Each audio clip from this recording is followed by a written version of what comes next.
Inside the Game, back live across the airwaves, episode 224 here on Inside the Game. You got 224 horns to go, man. You got to bang them all out. There you go. Keep going. You got it. Welcome back in. You're on Inside the Game. No, you're good. So it turns out the groundhog was right. There is more winter, and there has been more winter. Oh, it's been and there like was 2 once days. again. But there was more winter last night. He just said there's more winter coming, and he wasn't wrong. That's all I'll say. And, I woke up and went out to my car, and there's a certain film on, when that rain / freezing rain / snow mixture, whenever you get that, there's like that film across your windows. Like you can't see anything out of it. It just looks like one big sheet of ice. That's what the situation was today. So I knew immediately. I'm like, this is going to be fun.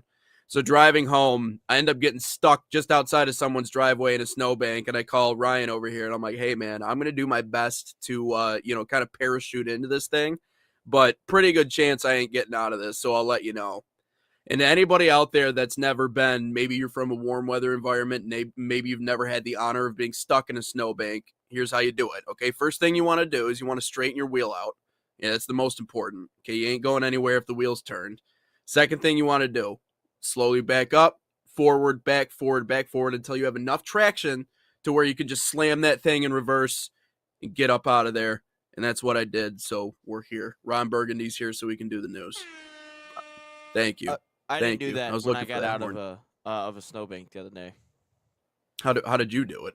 What was your strategy? Just kept cranking the wheel, and then I went up the guy's driveway a little bit, and then I got a little bit of motion, and then just backed out, and then kept going. Good. Okay. Well, you jiggled it though. Like you still jiggled it, in a way. My wheels weren't straight, and I went up the driveway a little bit because I know I could get up a little bit, and then I knew that created enough momentum where I could just hit the reverse, and then I went zoom and kept going. What are you driving? Driving? At that time, that was because this was the 20. Oh gosh, this is the 2009 Escape that's at the house. It was okay. Before I left. This is when I went to go work out, and this was the car that was the most available, where I wouldn't have to move cars to grab my car. So I was like, I'll just take this one, and it's an old car. I'll tell you that it's an older one. Sometimes when you start the car, the radio doesn't work until it gets a certain temperature. Yeah. So okay. So and that's not necessarily one you're going to be trailblazing through the snow in. So I can see where that you have to jiggle that one a little bit. No, see, my girl's got this nice Nissan brand new tires. Yeah, it's just not great. But get you one of those, maybe you won't get stuck. Or let me. You should have just said, "F it, I'm taking your car." It could have been. Let me just see if I can find enough in here to make that happen. So or just tell the boss I need a raise. Or just take her car. All right, I could. Just take I her. could. Yeah. Yep. So, anyways, the solution is that we're here. We're able to get the show off. So welcome in National Soccer Network, wherever you find us. Quarter of the way to 300 coming up on Monday, but capping off here Friday with episode 224. We can get into our conversations here in hour number 1, kicking it off, talking about, again, the man I feel like we've talked about more than anybody else representing the U.S. men's national team. That's Weston McKennie. Again, was named Player of the Month for Juventus in the month of January. But now the question of his future coming into question. Obviously, the last 3 off seasons, the question has been, will Juventus bring Weston McKennie back? You and I have both talked about probably comfortably their best player with the organization right now. So what is the future for Weston McKennie? And there are a few options. He could resign with Juventus. Feels like maybe a comfortable decision. Obviously, he's been very productive for that squad. Again, in my mind, I don't see any rational reason as to why that organization would say that his spot is not safe. Maybe in I previous like that you years, call maybe these there was teams organizations. I like it. I like you call them organizations. what are they normally called? Is that not what they're Clubs. normally called? Clubs? Clubs. Okay. Clubs is organizations just not like an accepted term in the soccer space, generally Uh, speaking? Not like you Because can't I guess call. they're It's not not a organizations. franchise. That's not an organization. It's just the club. Yeah. The club. Okay. Interesting. But anyways, so, I like that you to call it return organization, though. It's that very maybe American that's of you. it is a very American thing. And some of these organizations that I talk about, we'll talk about the Tigers later. They just make so much money that it's just like, how can you not call it an organization? Calling it a club feels like more like homegrown, like grassroots. But anyways, you're right. Okay, the accepted terminology, the club. But to return to that club now, the only reason why I maybe think that Weston McKennie is having any hesitation with that is really in some ways because of in his mind how ungrateful they've been the last It's handful of not his seasons. hesitation. It's the club's hesitation. It's not Yeah, him you know, but hesitating.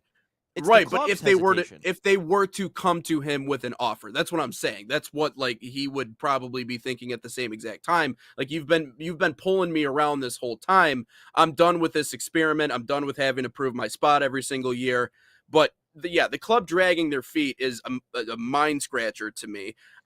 The MLS conversation, I just think, just from an overall perspective, I just think he's too far deep to talk about coming back to the MLS. And by too far deep, I mean he's too far ingrained in the Italian game right now, and he's doing well in Europe. So for him, unless the MLS finds a way to take a massive leap forward in terms of relevancy in the next couple of years, I don't see why someone like Weston McKennie would even entertain the idea of coming back to Major League Soccer. Inter Milan is a unique conversation. I'd love to hear what your justification is and why you think that'd be a good spot for him, but I know that there have been links already connected between McKennie and his position at Juventus and now Inter Milan maybe having some interest there. But what says you about McKennie's future? Because I think it's certainly questionable at best when we talk about Juventus. Well, I think if he gets the offer to stay at Juventus, he's going to stay at Juventus. It's more of if the club wants to shoot. It's whether the club wants to keep him around or not. The only reason the MLS thing came up, this is just the article I was reading this morning, was Inter Milan, who has been kind of beating around the bush with McKennie and all that fun stuff. But they've also they've said that they're interested in him. They told him that, or his agent, that they're interested. Because again, he becomes a free agent at the end of the season, so it's not like he can absolutely talk to other clubs. It's not, there's no rule against it. This isn't the NCAA where there's tampering involved, and that's illegal. But no, I think 100% if McKennie wants to stay at Juventus, he will if he's given an offer that he likes. If the offer is nowhere near what he wants, then yeah, he's gonna leave. But if the same offer between Inter Milan and Juventus are there, I think he stays at Juventus because he's their best player. And Inter Milan, does he necessarily? They could ultimately win the league, and breaking into being a starter on a Serie A winning side. That's a little bit difficult to do. Their midfield is a little bit weaker than I thought it was. Cholongu is still there, and my Polish brother Zielinski is still there, but he's old, so he'll be gone soon. You're Polish? Huh? You're Polish? Look at my last name. Mashke Mash, my brother. I didn't know that. All right, what's up, dude? Speak it, but no. You had a punchki or a punchki? Those are trash. They're oh my god! You get out of here. All right. Anyways, go ahead. Trash. For the people at home, anyone SKI is 99.9% you have a 99.9% chance of them being Polish. I didn't even think about your last name, True. You just said you were Hungarian the other day, and you kind of look Hungarian. So like, I don't even know. I didn't know how much Polish you got. Aren't they normally like darker hair, like more like I guess I don't know. I'm not well established in my nationality. In your culture. lineage. Okay. But no, we got to get you to a polka dance. No, I don't like that. I don't like the polka. All right. Okay. My family does. I don't. Right. I don't like it. Really? No, anyone with the last name OV in it, 99.9% chance it's Russian. SKI. Or an MC to begin it that's Irish, a mix something. Yeah, you're something somewhere along the lines. There's another way you can tell if they're Polish. Oh, also, to tell if they're Polish, if it's got the most random letters put together, 99.9% chance it's Polish. Like, you got a Z with a Y, you got a B with a W, like next to each other. Yeah, 99%. How many Z's would you guess is in the name Shapansky? Shapansky? Yeah. I think it's only like one. The one time that I read the name off, it was a swimmer from Poland. 3? 3 Z's. Interesting. Where? Interesting. Where? Anyways. Probably the first, third letter, and probably one letter before the SKI. That's probably where it goes. Yeah. Anyways, so as you were saying, I don't know how we got there. Rabbit trails. Yeah, because I said Zelensky. My Polish brother, who is gonna be is that still there? Anyway, Umbrella's still there too for Inter Milan. Anyway, if he's looking at these 3 options, if he's giving Juventus, he's gonna stay at Juventus. If not, I think Inter Milan is a good opportunity. You still stay in the same league. We have Pulisic versus McKennie in the Milan derby. That'd be pretty cool to say that. I mean, if you asked an American 10 years ago, well, there's going to be 2 Americans in the Milan derby in 10 years. And what would you tell them? And they'd be like, what? Are they like the ball boys? Are they, an assistant coach? Or what's that going there? But anyway, I think that'd be good. I think it'd be a good move for him. It'd be more of the question of, can he break into the starting 11 consistently? I think there's definitely a pathway for him, and especially with going on in the transfer window and all that fun stuff. And then the MLS is just a safety blanket for any of these players that are playing overseas. That's all it is. If you can't make it there, if you can't make it in Europe, the MLS is always there. I know he was in the FC Dallas Academy, I believe. I'm pretty sure he was in that. So again, I'm sure Dallas would open up with open arms. I think McKennie's also from Texas too, but. I mean, the New York teams, the LA teams, the Miamis, like they all have money to give McKennie. Does he want to go to the MLS? Probably not. But I do see at some point this summer after the World Cup one big move of an American overseas into the MLS. I don't know who it is. I mean, I would say Pulisic no. I would say Aronson no, and I would say Adams no, Richards no. I don't know who the player would be, but there's going to be one player that makes a move over to the MLS that's from overseas just because some billionaire investor is going to somehow like take over a team or something or become like an executive or something and want to give money to a team to bring one American over because he just fell in love with the World Cup. So that's I think there's going to be one move of an American in the MLS. Don't know who it is. Don't really care who it is, as long as it's not one of our starting 11 players. Yeah. But no, that's what Pulisic's got, or McKennie's got 3 options. I think the best one is to just stay at Juventus if he can, but it's really up to the club if he wants to stay or not. Stay at Juventus because you don't think he's going to be able to have ample playing time on Inter Milan? That's why you think he should stay? To start, I don't know. I mean, you got to see what type of business they do. But no, you're already a starter. I mean, yeah, he starts and dominates for one side. I mean, why leave it? Yeah. That's true. Yeah, and I mean, and stay where he is and stay in a position where you can continue to go out and play as frequently as he does, and obviously the ability to move around the pitch as well, because we've seen a lot about his versatility and his ability to do multiple different things.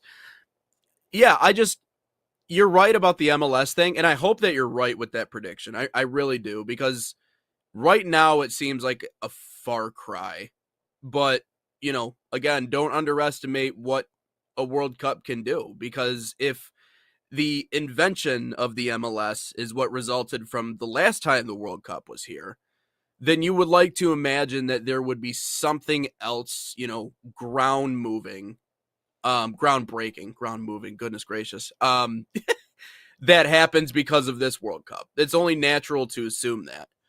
But I find a hard time kind of pinpointing who, if we're talking about American players, who it would be that would want to voluntarily come back here that makes a difference. So I'm not talking about like Josh Sargent, like all due respect to Josh Sargent, but that doesn't necessarily set the world ablaze that he's coming back to play in Toronto.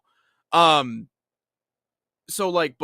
you just went through some of the names, like McKennie. No, probably not. Adams, no. Richards, certainly not, because he's really starting to break in at Crystal Palace, so I can't see him going backwards. Weston McKennie, no. Again, he's being earmarked by other clubs in the league in Italy right now, and obviously much better sides than Inter Milan.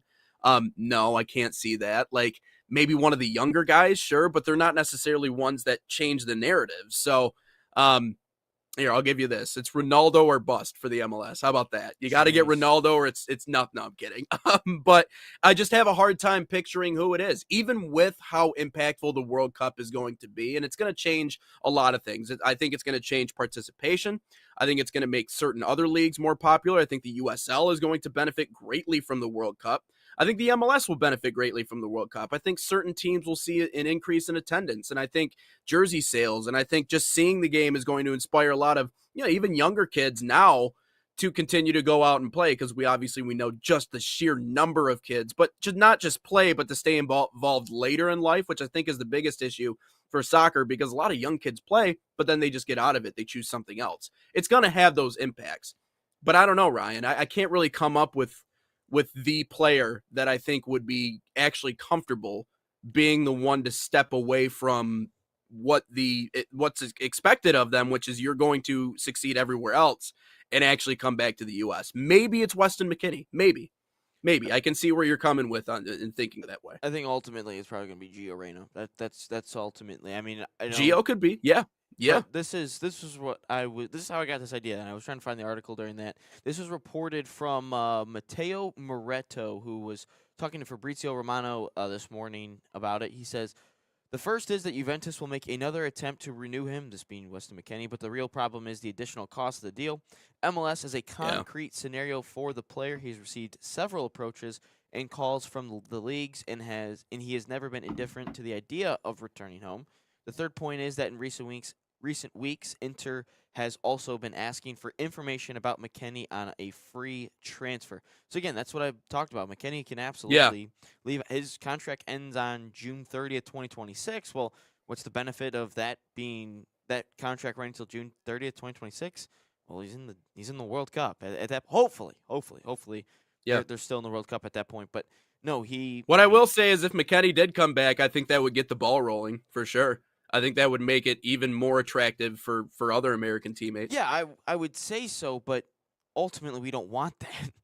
As a USA fan, we don't want McKennie to come over. It's true. We don't want them all to come back. Yeah. I ultimately think it's going to be Gio Reyna, just because he struggles at the club level and he does fine with the men's national team level. I mean, he always shows up and scores a goal. Yeah. For some, he makes an impact for whatever reason for the U.S.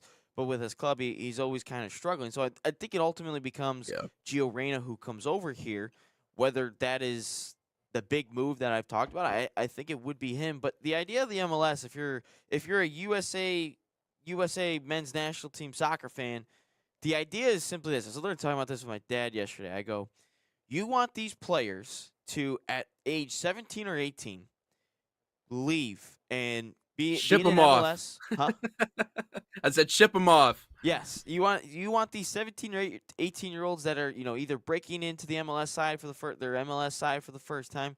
You want them sold overseas and them at least give it a shot, see what it's like over there, because obviously the more darts you throw at the board, the more you're eventually gonna hit a couple of big players, and then at that bullseyes. Yeah, exactly. And then you want to eventually hope. The idea is them to leave at 18 and eventually come back at the age of like 31, 32, 33 back to the MLS. That's the hope. Whether a player wants to stay overseas for that long, away from home, that's a different discussion. But it seems like Pulisic's not having an issue with it. Tyler Adams isn't having an issue with it. Chris Richards isn't having an issue with it. So there's something about that. And yesterday I saw Matthias Albert start practicing with the first team of Dortmund. So shout out to him. And obviously he's a young player. I think he's 16 or 17. But no, ultimately, if they don't move at the age of 13 or 14 to be in their academies over there, eventually if they're in an MLS academy, get them out of here at 18, go overseas, give it a shot.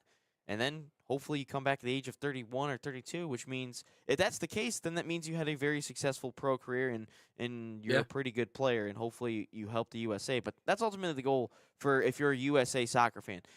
If your goal is to grow the MLS, then you got to have your homegrown talent here. But if you're a fan of the U.S. men's national team, we got to get these guys overseas and doing their thing. Just like if you're a French basketball fan, a French national team basketball fan, you don't want Wembanyama playing in the French league. No, you want Wembanyama you playing want him in the NBA. Yep. And playing against guys like Dylan Brooks every day to see if he cracks under pressure when Dylan Brooks is talking junk to you. That's why it's always weird to me when people are like, well, why do you call it why do you call it your American championships, world championships, or world this or world that? Oh, it's gosh, what was Noah Lyles said that? Noah Lyles, yeah.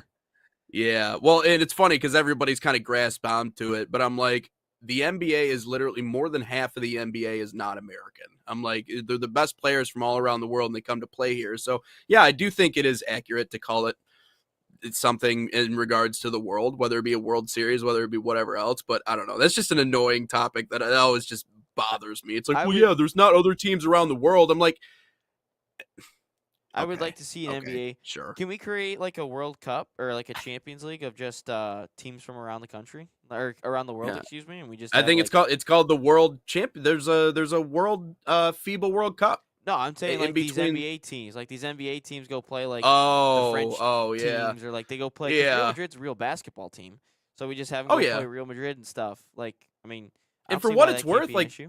Those European teams have won those games before. They've won exhibitions against NBA teams, but like it's exhibition. Come on now. And come on now. Yeah. Like how much were these teams actually trying? So like there's a grain of salt. Exactly. Like, whenever you hear the behind closed door scrimmages or like even when Arsenal's like lost to QPR like this season in a behind closed door scrimmage, they lost like 3-0. Well, tell me who was starting. What were the minutes distribution, and what did the game look like? Because, like I remember the 8-24 Jawan team beat top 10 Marquette in a behind closed door scrimmage. It's like, guys, come on. We're grasping at straws here at this point. We're just trying to build up anything we can. But yeah, let's head to break. When we come back, the Saudi League has issued a statement to Ronaldo. So another layer in the saga that is Ronaldo trying to stand up against what he calls, obviously, teams hoarding players in the Saudi League. Yeah, that saga continues to get more and more messy. But first, let's tell you, as always, about these summer camps that are coming up. FC Bayern Summer Camps. They're a proud sponsor of the National Soccer Network, fostering football excellence across North America.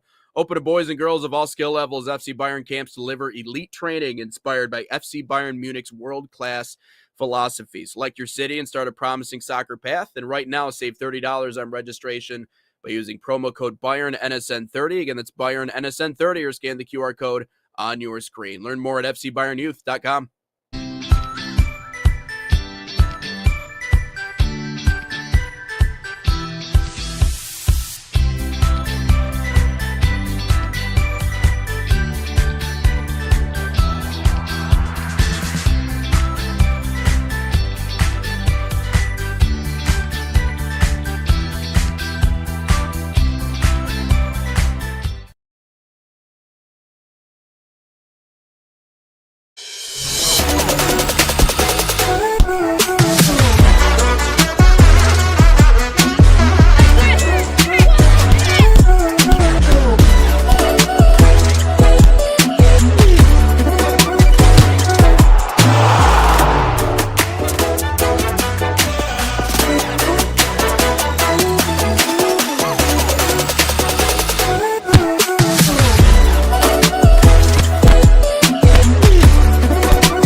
Back in live on the final episode this week on Inside the Game.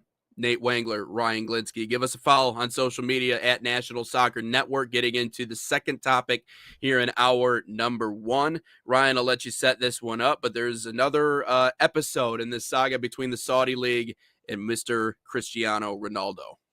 Yeah, I'm actually really impressed with some of these leagues actually showing some balls. The NCAA, obviously this week, and then Saudi Pro League showing some balls. You know what? Everyone's been trashing on these leagues in corporations, associations, whatever recently, but give these guys some credit. They're showing some balls here. And this is just what the Saudi Pro League said yesterday regarding Ronaldo, because I guess he's supposed to sit out today, I guess. But the Saudi Pro League is built, this is what they said, their officials. Quote, the Saudi Pro League is built on simple principle. Each club operates independently under the same rules. Clubs have their own boards, executives, and directors.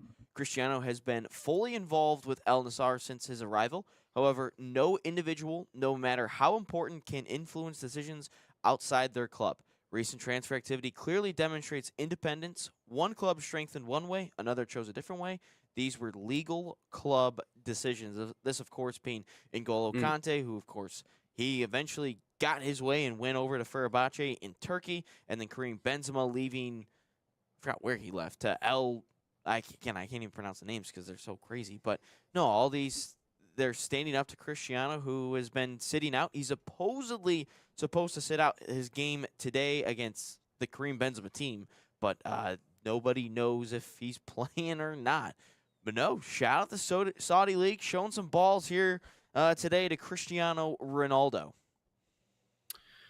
Yeah, and I agree to a certain extent. Listen, as much as they want to say, hey, everything that we did was legal, everything that we did was by the book, all the decisions that were made by each organization, our organization, it's all squeaky clean. As much as I want to believe that, unfortunately, I do feel like there is a possibility of there being some level of corruption. I'm not going to say that Cristiano Ronaldo is completely false in his narrative and the way he looks at this. Now, obviously, he's frustrated with his team's inactivity at the transfer window, so that is probably the bigger component of all of this. But I'm not just going to give the Saudi League the benefit of the doubt and be like, oh, they're squeaky clean, and owners would never be in cahoots with one another. There would never be some sort of anything nefarious going on. I don't tend to believe that.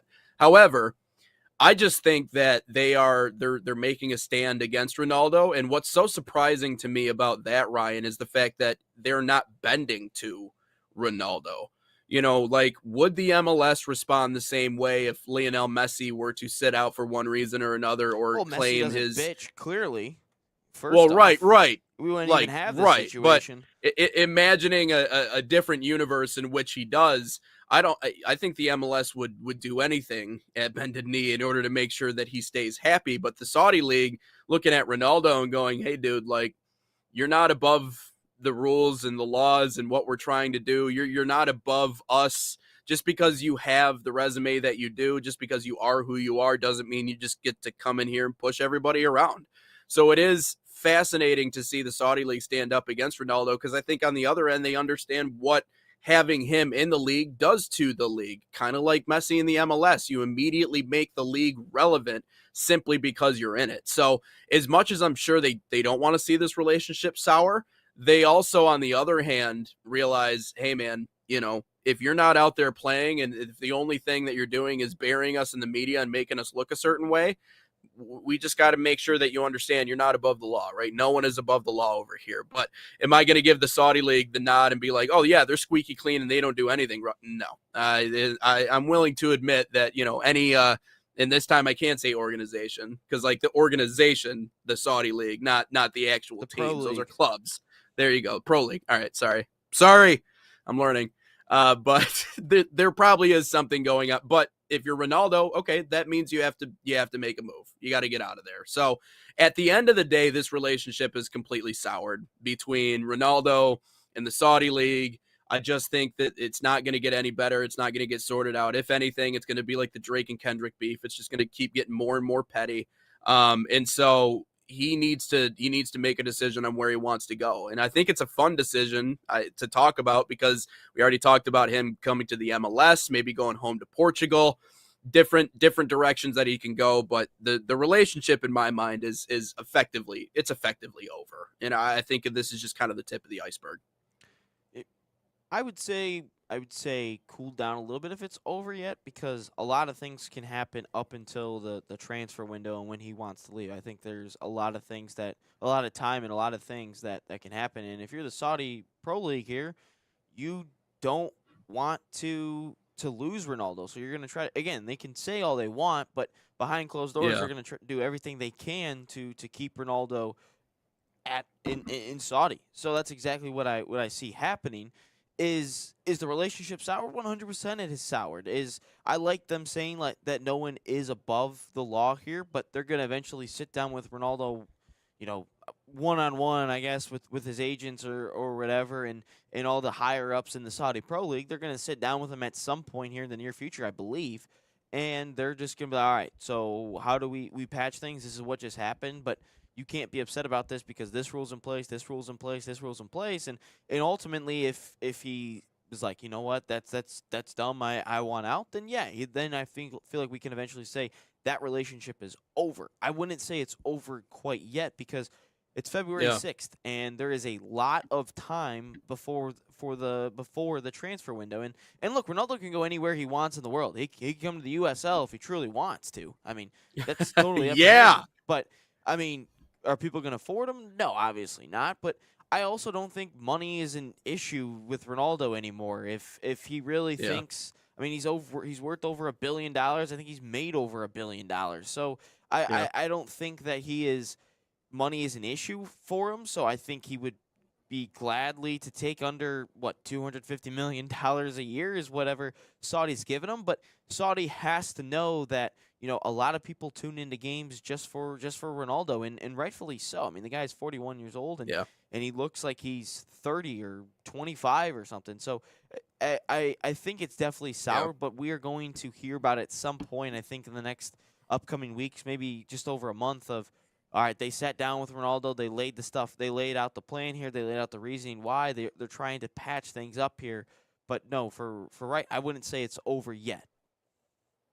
Yeah, it would really take a concentrated effort from the Saudi league to be like, hey man, we got to be on level terms here. You, us, everybody, we all got to get together. We all have to figure this out, hash this out, because I realize they want to hold on to Ronaldo, but you also, even as a league, you have power in numbers, sure, but what you don't have is almost, I guess, in Ronaldo's mind or in his camp's mind, is like the right to say these things or to treat a player of his caliber that way, which is, I'm sure, what Ronaldo thinks at the same exact time. So, anyways, it is a messy situation, but it's gonna have to take a concentrated effort from the league if they want to keep Ronaldo around, because, like I said, I think he just has so many avenues and so many options and directions he can go if it doesn't end up working out. But it is surprising to see how gutsy they are in doing that. I wasn't necessarily expecting that.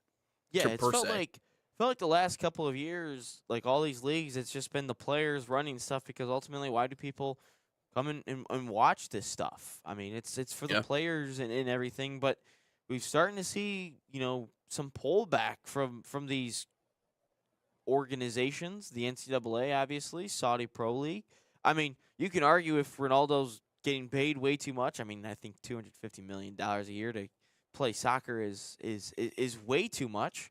I also think that paying a quarterback like Carson Beck and Bryce Underwood almost $4 million a year is crazy to me. I think that is way too much money What's for those crazier guys. is thinking of paying someone $250 million and they're not playing. Yeah, Like, that that's the part too. of, for like the Saudi league. It's like, dude, I mean, I what are hope we that he's doing getting here? fined. I hope he's breaching Yeah. some rules in their contract so the team in the league can save a little bit of money. But the thing that I find a little bit interesting about the quote is all these teams operate independently and wonder if, like, what truly is going on behind closed doors, because it's Saudi, so it's definitely not clean. I mean, no league in this world is truly clean Is with squeaky their clean. Yeah, operations. exactly. But Yep. you wonder what things have allowed to go through that in normal leagues wouldn't go through. And Hmm. I'm curious. I would like to be a fly in the wall in some of these situations just to hear things. I mean, like, if you think about it, flies have a lot of information. flies have a lot of information. We just don't Oh, know yeah. about it. Like, Yep. truly, like if there is a fly in one room about like political decisions or financial decisions of a massive company or an NFL war room or anything in sports really, like they have all this information that they probably forget about in like 30 seconds. How long is the memory of a fly? So I was actually looking up at the If they understand English too. I mean, we gotta also factor in, do they, English or whatever other language is oh being wow, spoken. it's 4 seconds. All right. Well, Wow, that's I mean, well. they hear a lot of stuff though, I will say. Yeah, sorry. I was looking at the But Team USA hockey Olympic schedule. They don't play till when do they start? We don't even play. We don't even talk about the Olympics. Man, the Winter Olympics is going on. We haven't even said anything. I don't think a lot of people pay attention to the Winter Olympics unless like I personally have never really paid attention to it. I mean, a I want lot to of do the it luge.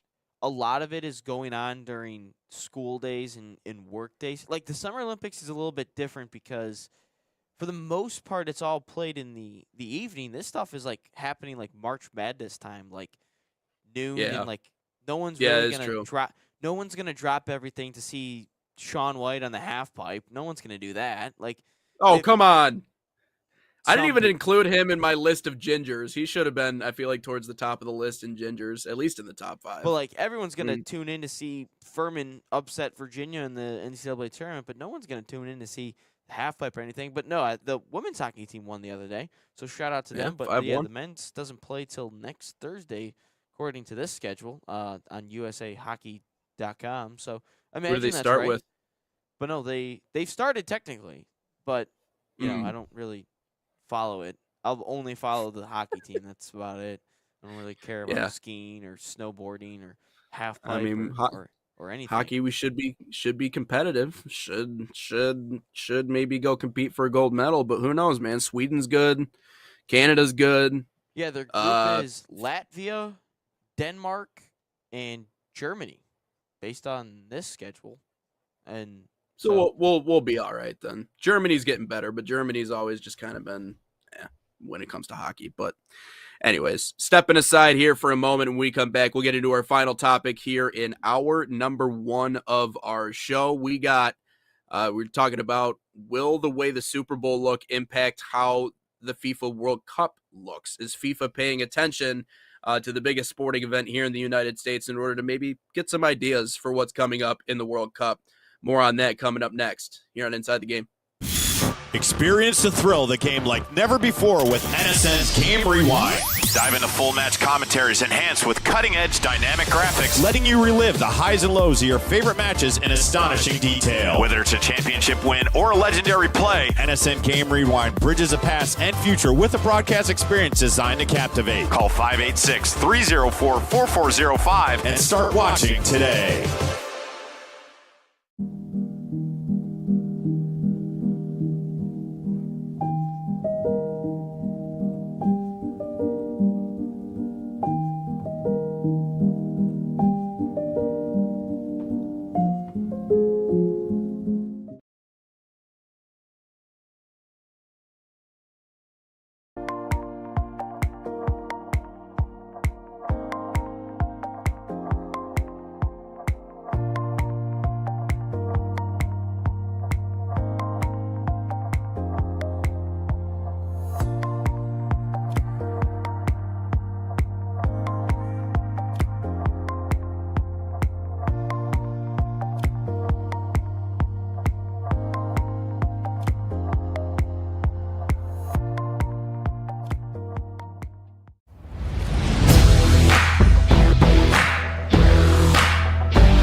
Into our final segment here in hour number 1 on Inside the Game. Nate Wangler, Ryan Glinsky, Grand Rapids, and Detroit areas, to be specific. Getting into our final topic here in hour number 1. Will the way the Super Bowl look impact how the World Cup looks? We already talked about some of the musical performances that are going to be going on at the World Cup, some of the other things happening in and around, how it's definitely Americanized, and I like that word that you used at the bottom. It has been dressed up to be a show in a lot of ways. And so will the way that our favorite moment, our favorite game in American sports every year, will that impact how the World Cup looks? I wouldn't say it's my favorite every year. Well, for the most part, I'm talking about just majority like of numbers Americans? overall. Yeah, I'm Well, it's talking the most about viewed like for sure. talking about Most that's what money. I'm saying. Like the bubble fans, the people who don't really watch sports, but they're like, ooh, Super Bowl, let me just, yeah, exactly. Like, if Michigan that's what beats I mean. Ohio State in football every year, that's my favorite game. Oh, yeah.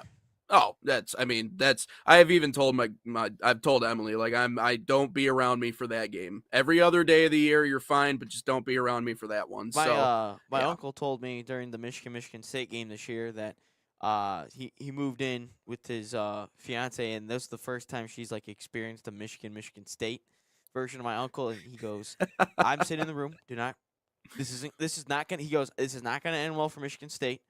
Michigan's probably gonna win by a lot, but just please, like, just don't come in the room. Yep. Don't come in the room. And Yep. no, I think that Yep. was great. But yeah, no, I like But- saying Americanized, especially when it comes to soccer, because a lot of people get pissed off when you talk about soccer being Americanized because people just hate it being called soccer. Well, first off, they hate it being called soccer in general. When I was in watching, general, yeah. again, if anyone's got any FIFA World Cup moments, make sure you send it to us on socials.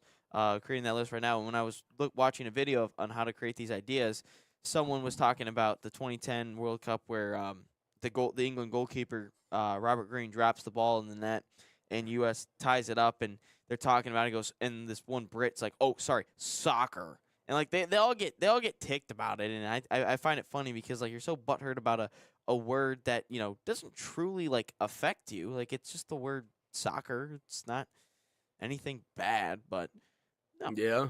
It's the Yeah. most viewed. And I mean, So- we're not the only ones too. So I would say, based on the way that everything's been going on leading up to the World Cup, that I think they're going to take a look at the Super Bowl. I think if you're FIFA and the FIFA officials and with everyone involved, I think you will look at the Super Bowl and think, how do we try to implement ideas and elements of this into the World Cup, whether that be the World Cup final, maybe the opening match of the World Cup, or maybe other things, because to me the Super Bowl is obviously the most viewed sporting event in the world. Whether that's your favorite sporting event of the year, that's up for you to decide. But if you're a true sports fan, I'm sure there's other things that you like if your team does well.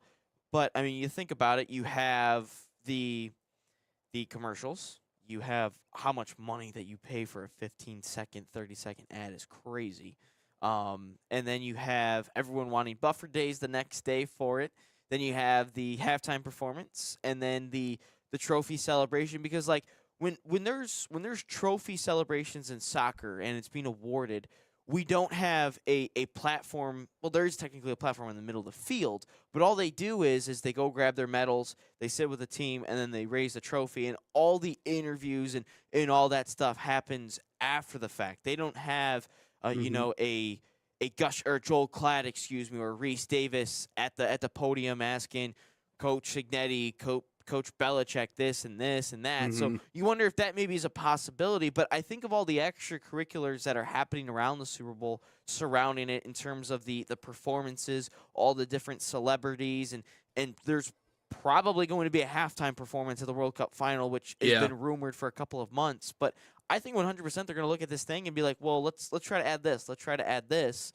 And I think a halftime performance is going to be the first thing that they try to add.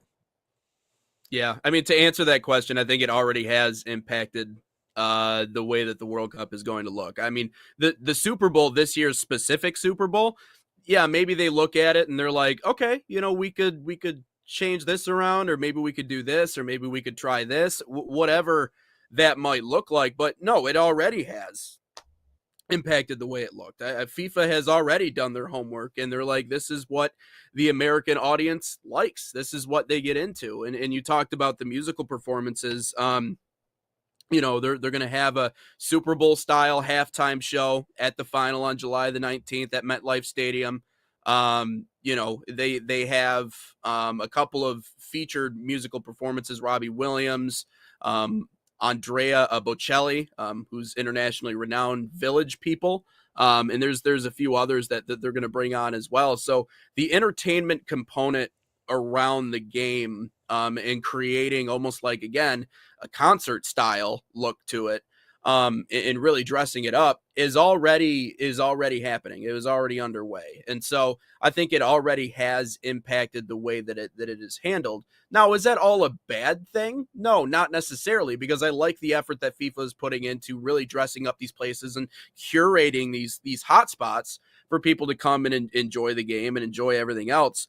But I like what you said about the media component of it, because those are the things that I wonder if that side is what changes the most. Obviously, the performances, the Super Bowl style, like those things it's probably going to be an annoyance for some people because they're used to seeing the game a certain way. But the media component, the media side of this talk is the side that I'm more curious to see. Is there, do we have more of an American look to like what we see on like a college game day? Are there going to be desks? Is it going to be like a production like that? They've already been doing that.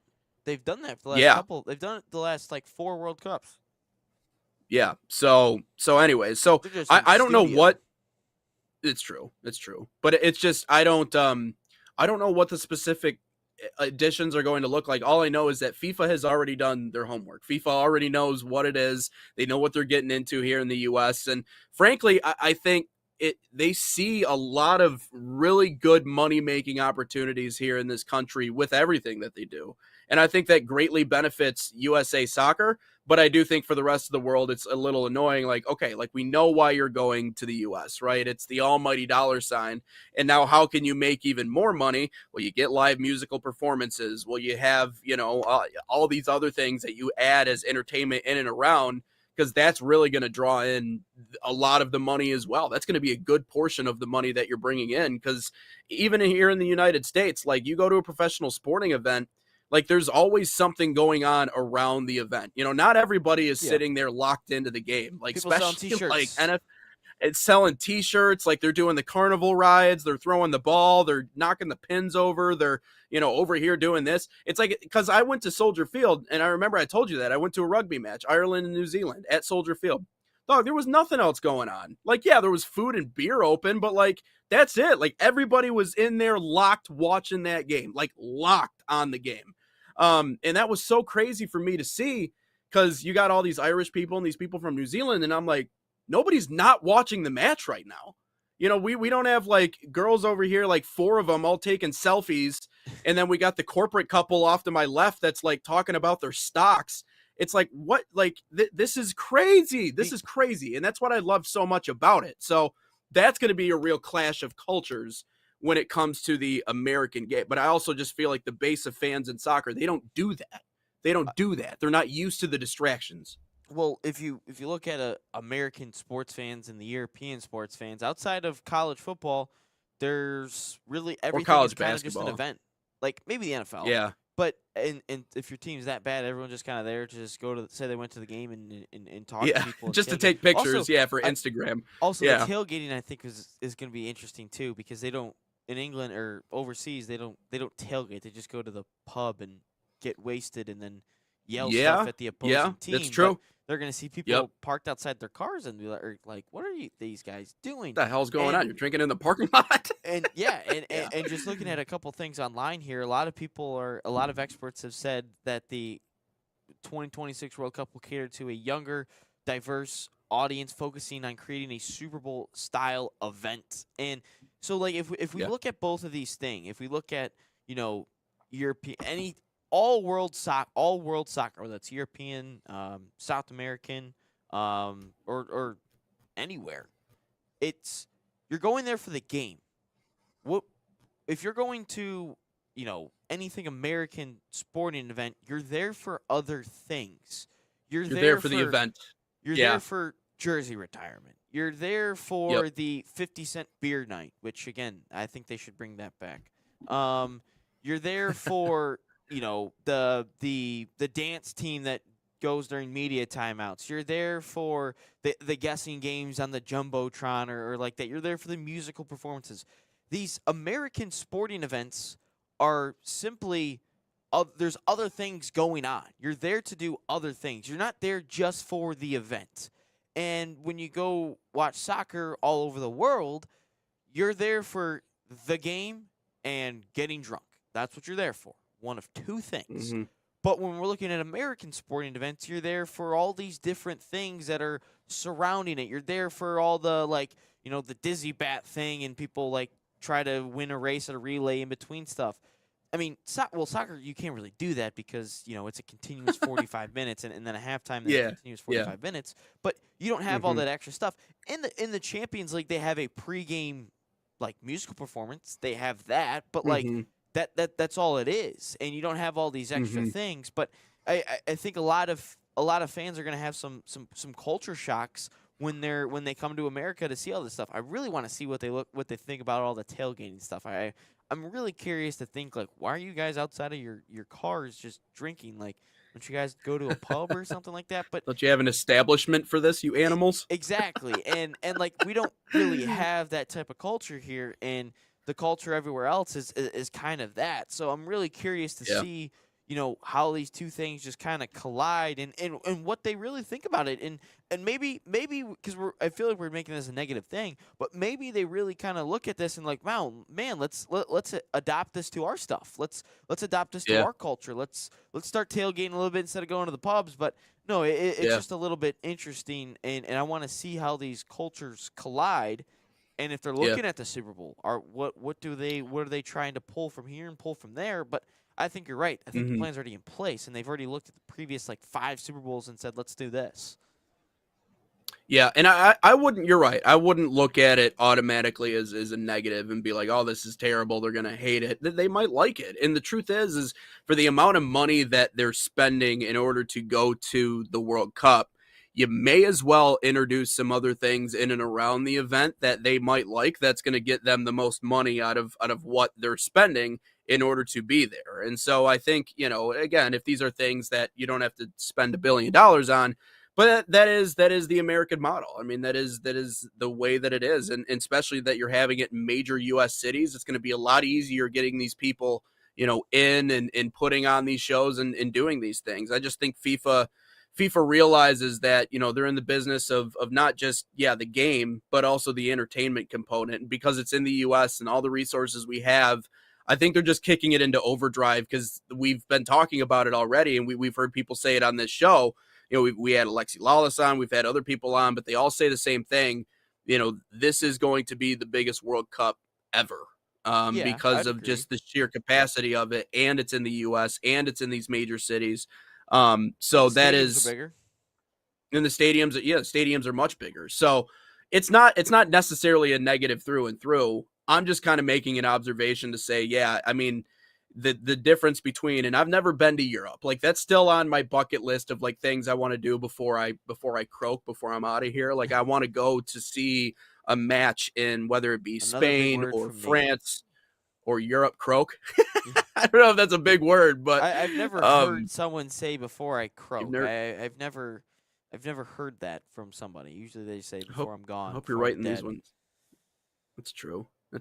Well, yeah, I mean, you got older people around you. They should know that one.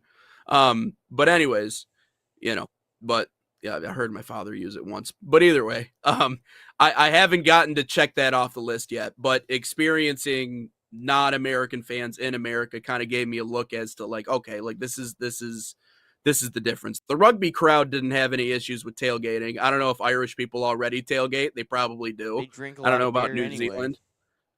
I guess it really doesn't matter where it happens, but it happens. So it's definitely going to be different. But again, different is not necessarily bad. And I do like the idea that they are catering to the younger generation with it. Yeah, I wonder if, in the 1994 World Cup opening ceremony, if they're going to have Diana Ross run all the way down the field again and then kick the ball, and then the goal just separates and she misses it by 5 yards, the goal. So I wonder if that will happen. I mean, maybe we got to look back in 1994 and see exactly what truly happened. And there's a lot of moments in that World Cup that we'll be discussing here over the next couple of months. I'm really excited about that little project that we'll be doing here on the National Soccer Network. But I'd love to dedicate an episode to talking about, maybe not a whole episode, but maybe a stretch of time to talk about the '94 World Cup and what that did to impact USA Soccer. But anyways, go ahead. lot, I'm sure, an absolute lot, or absolutely a ton. But yeah. So let's take a quick step aside. When we come back, we'll get into some of our all sports content. We got a lot of good content on that end. But Barca Academy is a proud sponsor of the National Soccer Network and the official academy of FC Barcelona in the United States, designed for boys and girls ages 6 to 18. Barca Academy camps follow and replicate the FC Barcelona game model. Same philosophy used by Barca's professional coaching staff. Right now, you can save $30 on registration by using promo code FCB30. Again, that's FCB30, or scan the QR code on your screen. Find a camp near you, fcbarcelona.us/camps.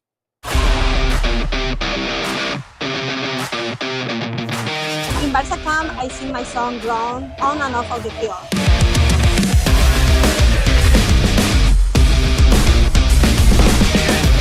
Don't miss the time to register. Sign up now for Barca camp.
Inside the Game, live across your airwaves here on the National Soccer Network, getting into our all sports content, hour number 2 here on Inside the Game, episode 224, Ryan.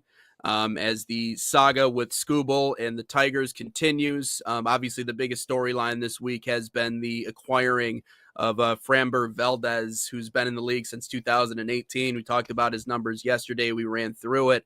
But adding another top-end arm to that rotation, a lefty that throws hard.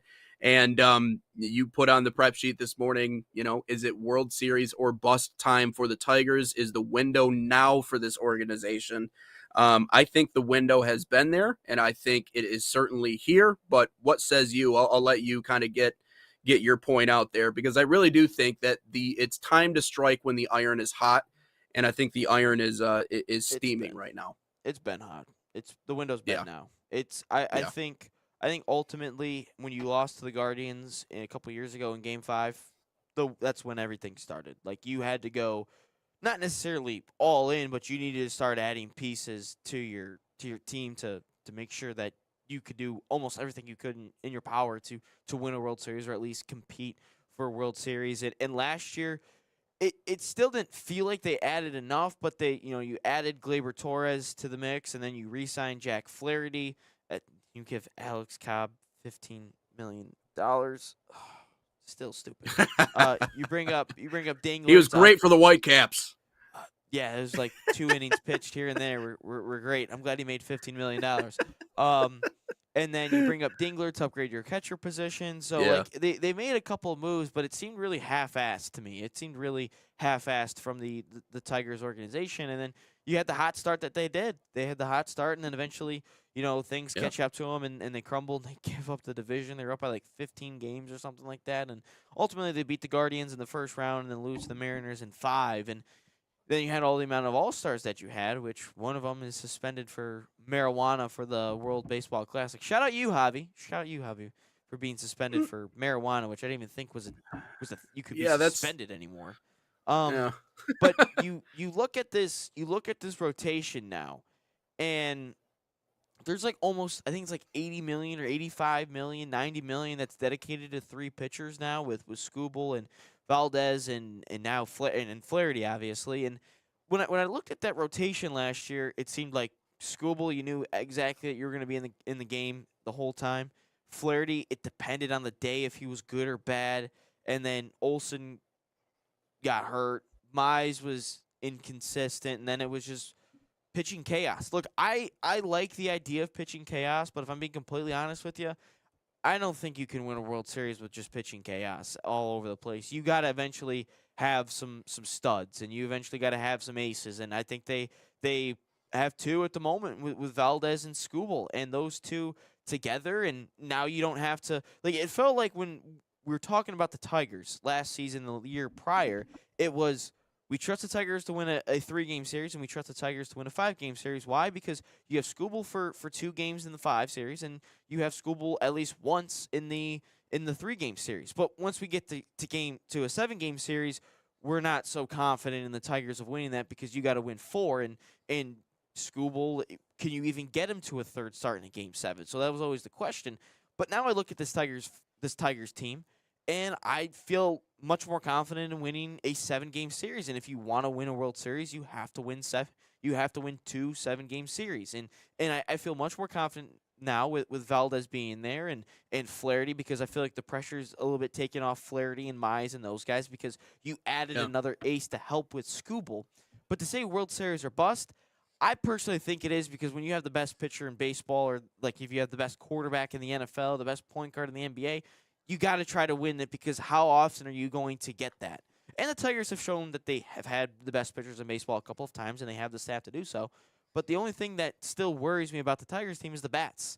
Like, you're really banking on if Riley Green's taking that next step, Spencer Torkelson taking that next step. Can Javi Baez be a little bit more consistent?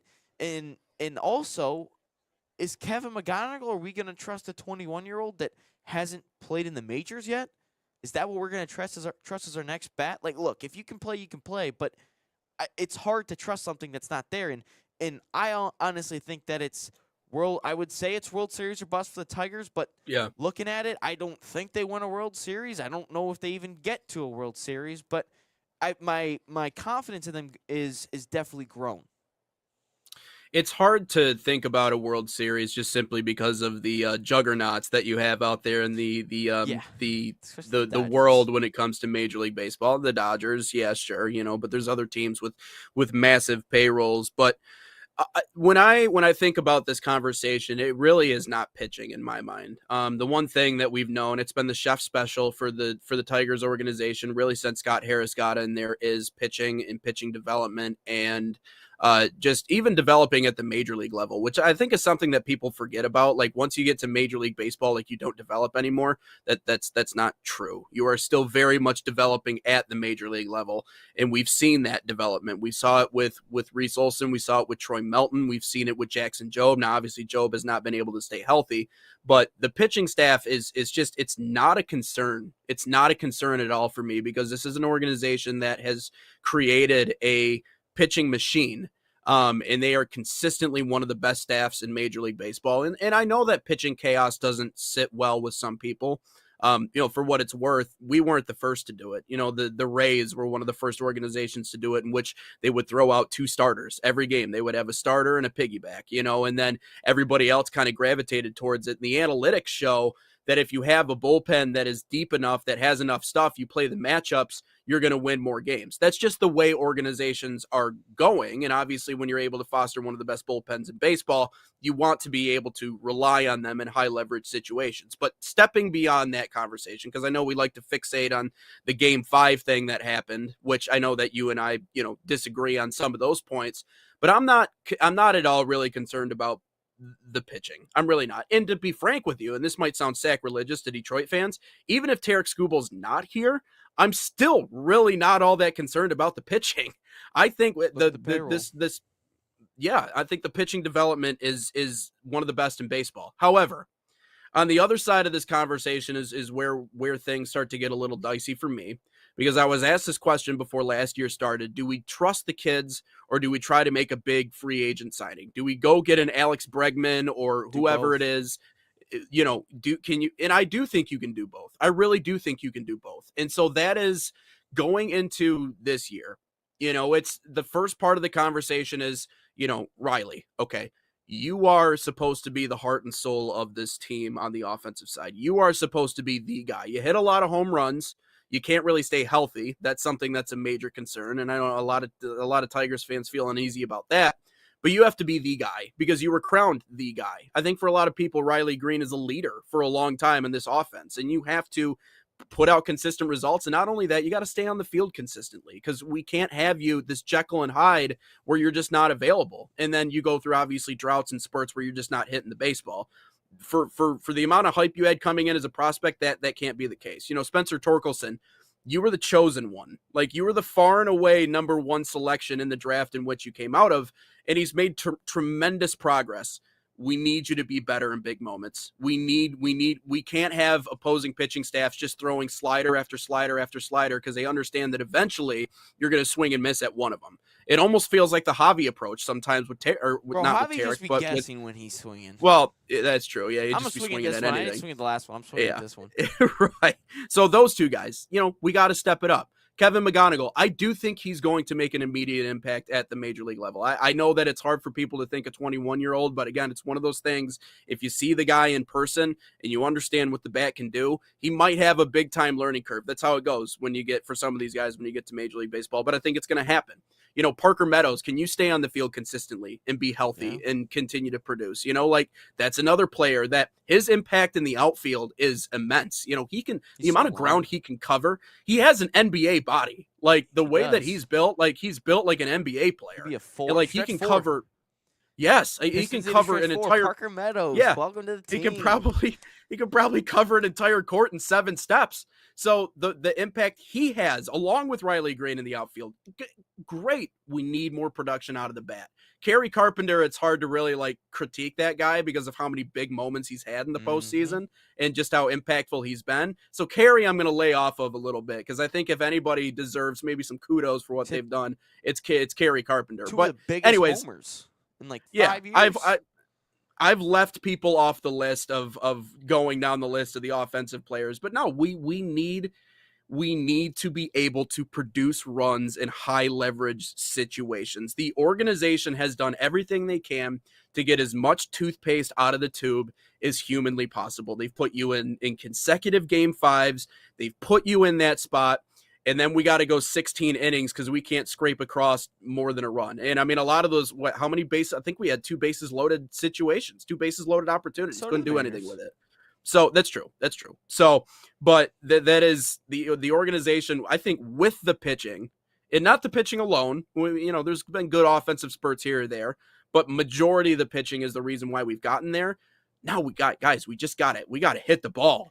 Or we got to find someone to come up big in those situations. And with all the kids, the promised ones, someone's got to find their moment. Would you compare this rotation to Justin Verlander, Scherzer, Porcello, Price, and Sanchez? No, but that team's pen was also terrible. So like the comparison that I made about driving the sports car, sports cars are cool and fun until you crash it, and then insurance sucks. So, So there's no real safety valve. I like the point that you brought up about even if Scooble's not here, could they win the division? And I think so. So just looking at this real quick. So if you were to take Scooble's $32 million out of the picture and just say we traded him for so and so, the Tigers are currently projected $205 million in their payroll. You take $32 million out of it, you're looking at 170, 175, 180, whatever you really want to call it. That's still the most in the AL Central. We're looking at the Kansas City Royals as the second closest team with $146 million in their payroll. That's 18th best in the MLB. We look at the Twins, $108 million. That's 22nd. We look at the Chicago White Sox, $86 million. That's 27th. And the Cleveland Guardians, 28th with $82 million projected payroll. Obviously, some of this stuff can change before the start of the season. But the Tigers, 11th in payroll right now and $205 million. And look, that's with Scooble. We still have Scooble. It's not like he's gone, but we're looking at this team, Nate, and I look at it. I think you could have still won the division without Skubal. So Yeah. Would you rather have this is a good question, I think, if you take out Skubal, let's say we traded Skubal and we still got like an MLB, say we got an everyday third baseman. We got an everyday third baseman that, again, not the best third baseman in the league, but an all-star third baseman. Would you take we traded Skubal away and we got, and let's just go apples to apples. We get a third baseman, everyday third baseman. Would you take that everyday bat over Tarek Skubal?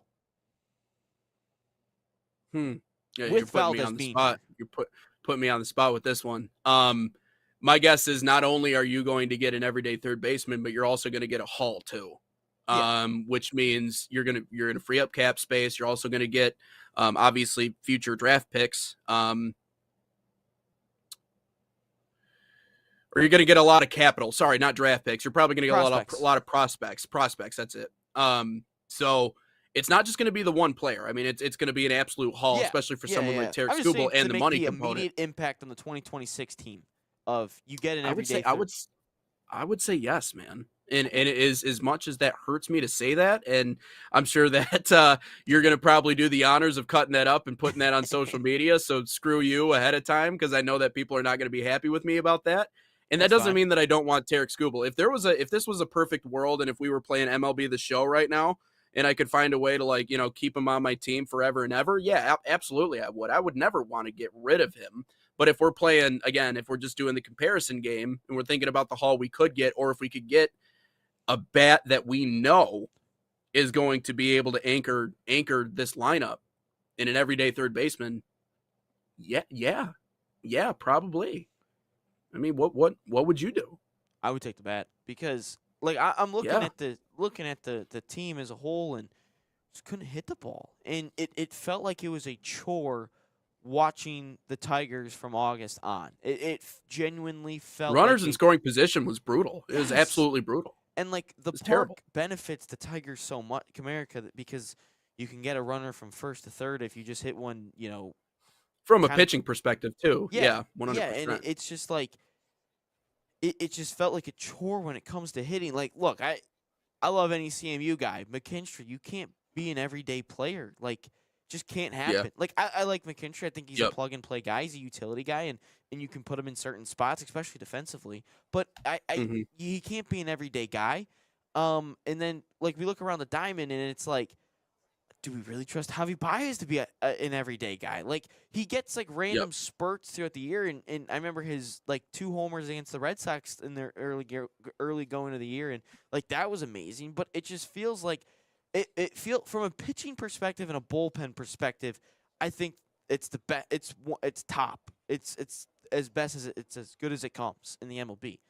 But when I look at the bats and the offense, Gleyber Torres, would he be playing on a World Series contender team? Maybe. Javi Baez, not starting. Kerry Carpenter, I could see him starting. Riley Green, I could see him starting. Dingler, I could see starting. Torque, no. Colt Keith, maybe. Maybe not. McKinstry, hell no.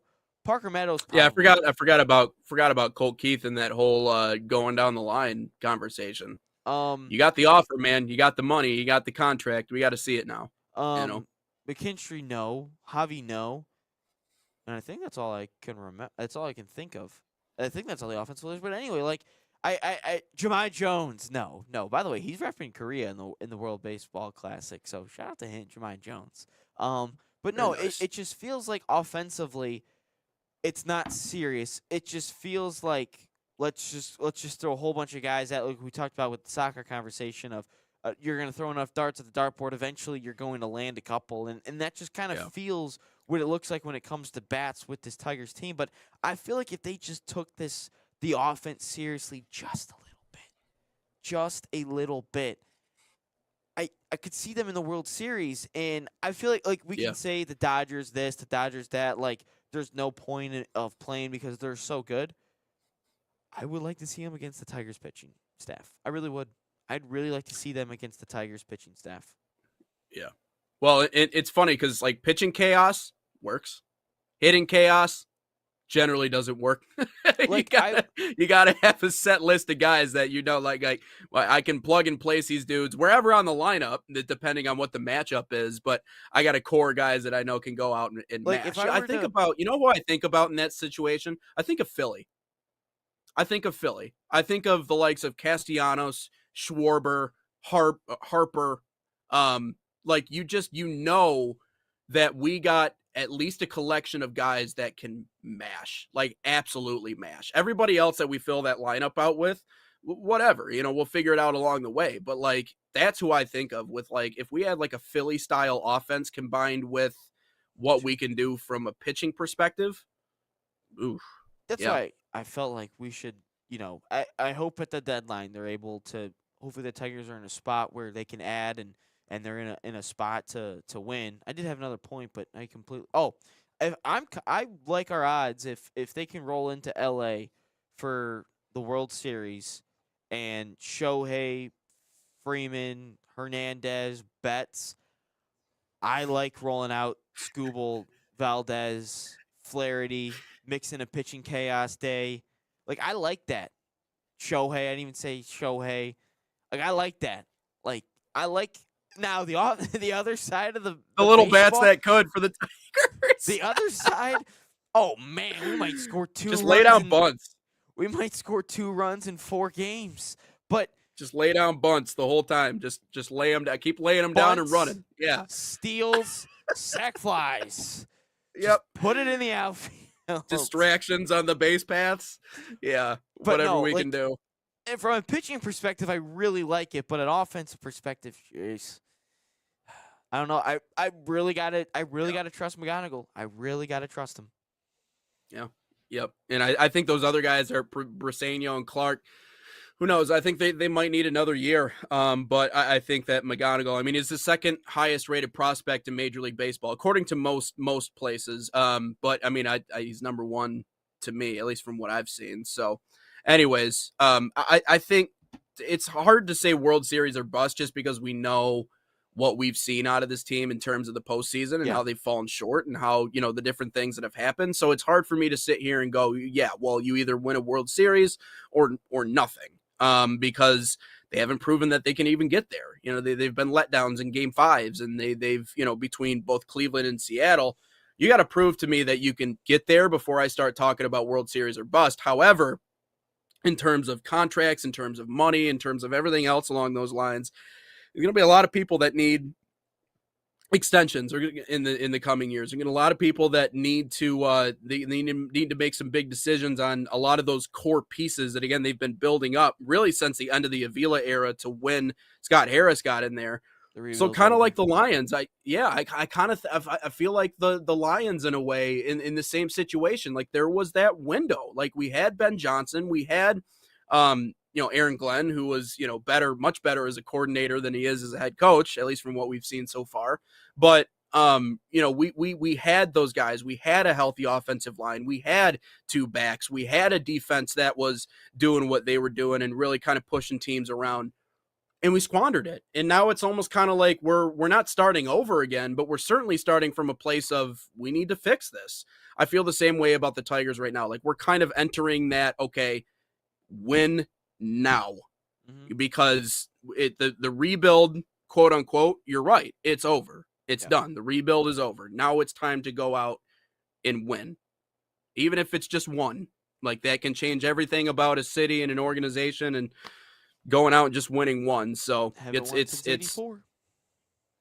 and so that's the other part. Like, if you have Skubal and he's on your team, and he's going to be, and you get to the deadline or anything else, you have the most valuable trade asset in baseball right now, outside of the other guy that we compared him to on Who to Bet the other day, in Paul Skeens. Like, he is the best trade prospect there is in the game, especially from a pitching perspective. Obviously, he doesn't hit, but so you kind of hold all the cards right now if you're the Tigers. Now, how they play them is going to make a big difference in how we see this team moving forward and how we think they're going to end up finishing things out. But I hope they play the cards the right way, because they have a massive opportunity in front of them.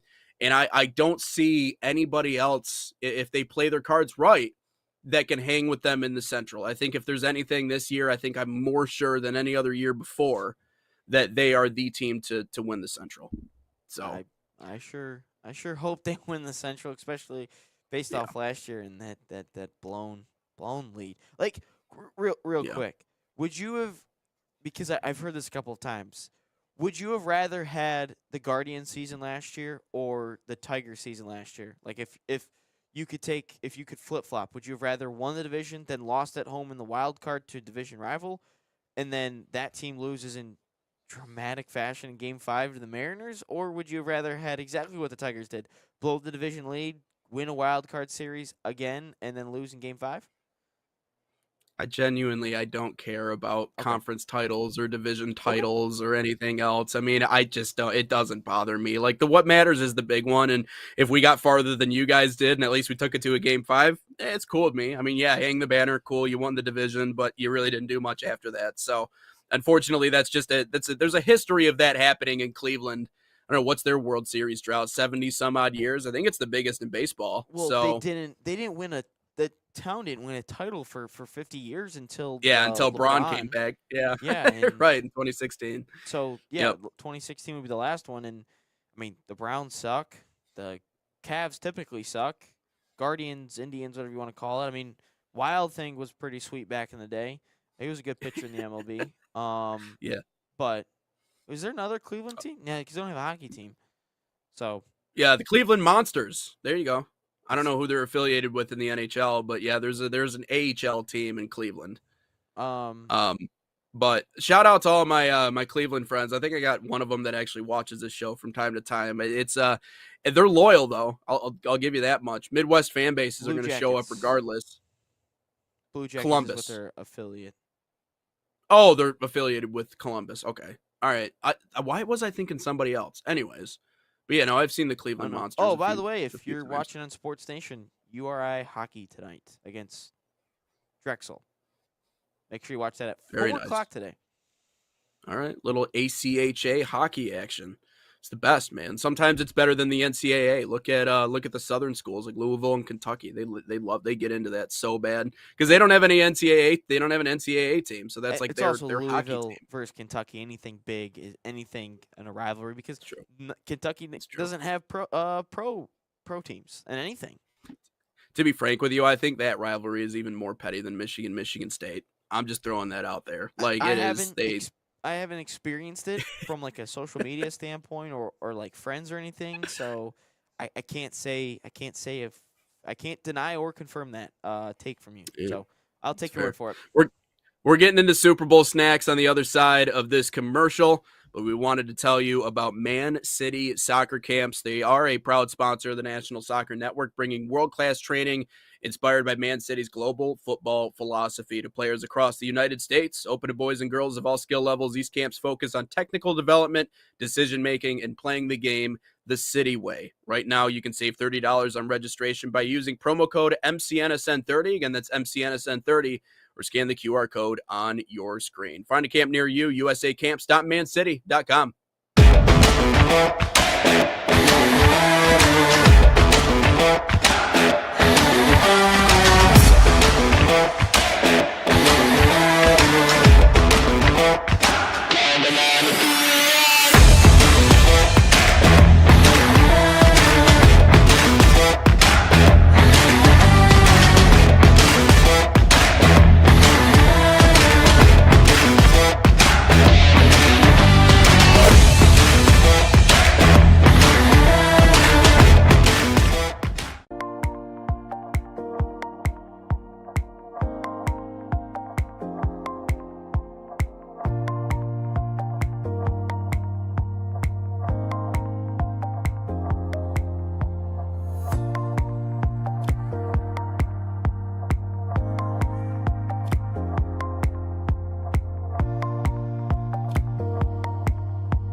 Back live and Inside the Game here on the National Soccer Network. Give us a follow, and also follow Sports Nation TV as well. I know we've been posting a lot on that platform. We're going to bring you that conversation we had just a moment ago about Tarek Skubal and the Tigers.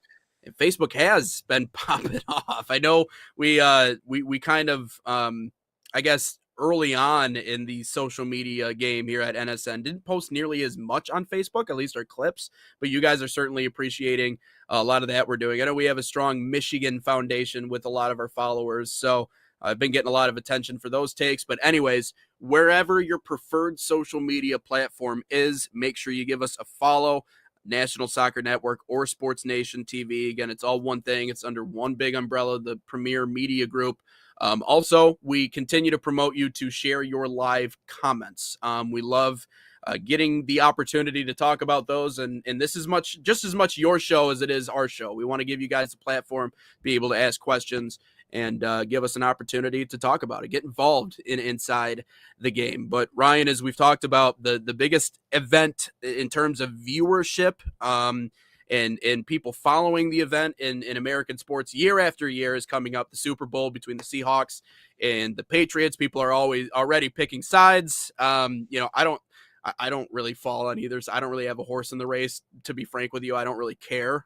Andy Dalton, I guess, is the reason why I'm cheering. I have a reason why I want my team. Okay. I got a reason. All right. Okay. Well, lay it out. No, I'm listening. We can get to snacks here in a minute. I want to hear it. I want the Seahawks to win because of one reason. One of them coached at Michigan at some point. And I hope like 15, 20 years down the line, if everything matches up, Mike McDonald needs a head coaching gig, and he's done well wherever he's gone, whether that's a coordinator or head coach. Michigan's got the opening. Mike McDonald needs a job. I mean, and everyone falls in love with the Michigan man, and he's been here, and I look at that, and that's why I hope that if the Lions aren't in a Super Bowl or anything, and the Ravens are, I hope Minter wins a Super Bowl because, again, down the line, because of one thing. If I look at this, Jim Harbaugh. My dad said during the Ravens-Niners Super Bowl that he was rooting for the Niners because Harbaugh wins Super Bowl eventually. He needs a job down the line, which he did. Michigan job opening pops up. That Harbaugh will take the Michigan job, and during his time there, won't want to go back to the NFL, and because he already has that Super Bowl. He won't be obligated to go back, per se. Now I hope that McDonald, wins Super Bowl this year. I mean, the guy is like 40 or 39, 41, 42. Like, he's young for a coach.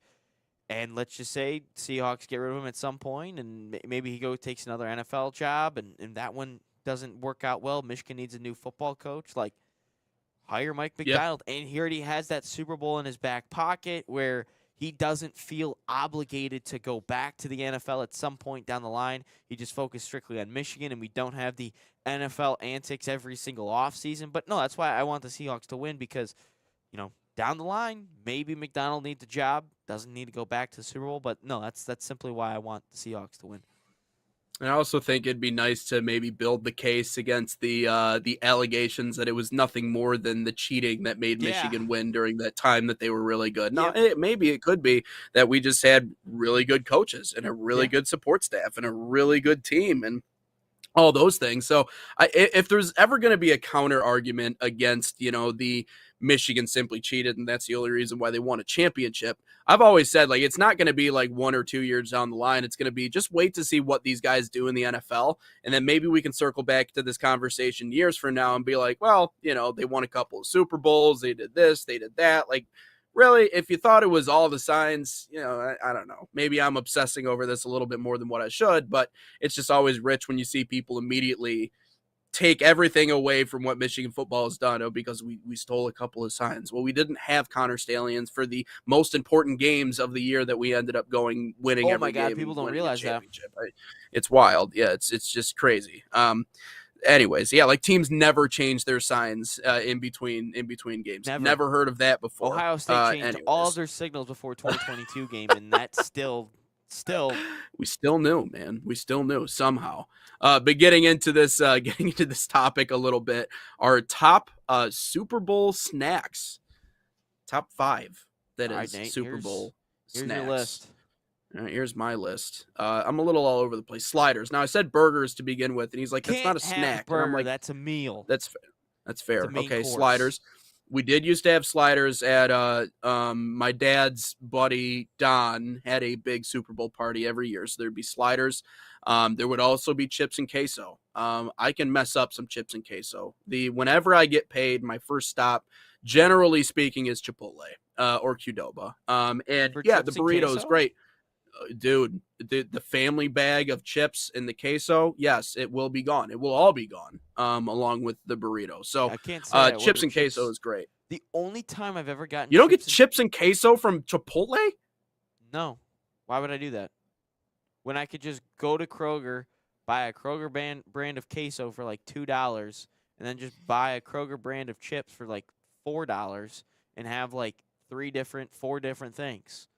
The only Do you time also I've- not get cookies from Subway because you can just go buy cookies and make them yourself? I have not been to Subway in years, so I honestly have no idea. Did you go? Were you in the towers at CMU? Yeah. Oh yeah, I never bought a cookie. There's a Subway literally at the bottom of it. Yeah, that's probably why I haven't been back. That's funny. Yeah, me too. For a while, there was a gap there for sure. I was more of a Jimmy John's guy after my freshman year at CMish. So, but cool. I don't buy the extra stuff because it's the only time I've ever gotten chips and queso was my first time, and I went up to the lady. I go, look, this is within walking distance of the dorms. I've heard good things about it, but like you got to tell me like what do I do here? And she's like, oh, so we asked for rice. What type of rice? We asked for protein. She's like, queso, that's extra. I was like, okay, I can't really afford that. And then she's like, gets to the end. She goes, all right, since this was your first time, we'll give you chips and queso for free and hope you come back. I was like, oh, I'm coming back. Don't you worry. Never order chips and queso again. But I get Chipotle, but I never order chips and queso. Hey man, you got grown man money now. You're making money. You can get the chips and It's about the queso. physique. You know, I you gotta get keep the physique going. Oh, okay. All right, I see what it is. All right, hey man, dad bods are in. I'm just saying. Number 3 on the list, I'm gonna go Cool Ranch Doritos. Again, one of those things I could just polish off an entire bag. Doritos are terrible for you. Doritos could kill a horse with how many preservatives they have in them. But the truth is that man, it just tastes great. And yeah, I don't mind the spicy nacho or whatever, Those or are the good. nacho cheese. They're good, but I'm a Cool Ranch guy through and through. I That's why a love, lot of especially our when you get to food the is bottom of the banned bag. everywhere. Yeah, exactly. So it's probably why those British guys that came over to tour Michigan, it's probably why they ended up, not doing all too well, not doing all too hot. They just had too many, microplastics in their food. Probably gained a couple pounds too. Yeah, that too. Pigs in a blanket is number 4. Little hot dogs wrapped in the croissant. Yeah, that's yup. And obviously something to dip it in. I'm a honey mustard guy. Love barbecue too, so that's pretty good. Yeah, my sister Grace makes cake pops. You've had cake pops before, right? Like they're the little like cake balls on top of the stick. Yeah, and they're like dipped in like what it is, some sort of coating or whatever. Yeah, those I can mess those up. So obviously was living back at home for a while, a little while back, and she was there, and you talk about packing off weight. There's a few different surefire ways to do that. Either number 1, work at a fast food place or a place like Little Caesars. I did that. McDonald's, Little Caesars, shout out. Or live in a place where someone likes to bake all the time. You will put on weight. So that's my top 5 right there. Love me some sliders, pigs in a blanket. I like chips, clearly, and I love cake pops, and that's a yearly tradition in the fam. All right, my top 5. I'm gonna go 5 up to 1. Number 5, pineapple and strawberries. Like I swear to God, I could eat a whole. I could fruit. I love pineapple and strawberries, man. You aren't kidding about the physique, man. No, you eating fruit on Super Bowl day? No, like they generally every family function. There's always pineapple and strawberries out, and I swear It's good. to God, I eat. It's very good. I love that stuff. That stuff is so good. Number 4. This is a strict thing. A BJ's chocolate chip cookie from Berkeley Jensen's. Don't get everyone's mind in the gutter. Here, the cookies. Never been. The cookies at BJ's Wholesale. I don't know what's put in it. One of my cousins is a manager downriver for one. And I asked him, I go, what do you guys put in there? He goes, honestly, I don't even know. But he's like, they're the greatest thing ever. Like, this is the greatest cookie known to mankind. The BJ's Wholesale chocolate chip cookie. I don't know what they put in them, but like Is it just soft? I don't know. It's just so good. Like, So how is it? So if I were to compare it to crumble, like how is it compared to crumble oh, cookies? Crumble's You so had a overrated. crumble. Crumble is such an All right. overrated place. It's like the perfect amount of chocolate chip cookies, like per capita of the cookie itself. It's like, I don't know. I can't explain it. It's so good. You just got to try it yourself, and you will like realize how it's probably just a whole bunch of sugar, but like it's so good. You gotta teach this West Side guy about what it means to have a BJ's chocolate chip cookie, because I have no idea what you're talking so good. about. 3 boneless chicken wings, and I put the emphasis on boneless because I don't like working for my food. Like, I'm there. Thank you. I'm there. Thank you. I'm there. I don't Thank want you. to like eat around a bone. No, I want the chicken. Thank I want you. the glorified chicken nuggets. Yup. I want the glorified chicken nuggets with everything. Like, I want I'm them not thick trying to chicken sit there nuggets. with the bone and do this and try to mess around there and then throw it on the plate. Hands get all dirty. You gotta Yep. put the fork in, knife if you really want to cut it. If it's too big, cut it up, pop it in. Perfect. All right, number 2. Owen's mom's buffalo chicken dip. Again, this is a very specific thing. One of my good friends and good roommates in college, his mom made buffalo chicken dip. It's the greatest thing known to mankind. That is it is that specific. It is so good. Any type of chip works with it.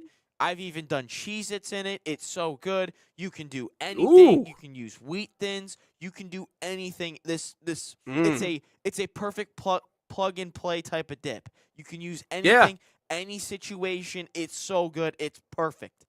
And then number 1, pigs in a blanket. Like, I love this. I love these things. Like, it's so good. So easy. Like, honestly, It's I so could easy, probably too. dip pigs in blanket in Owen's mom's buffalo chicken dip.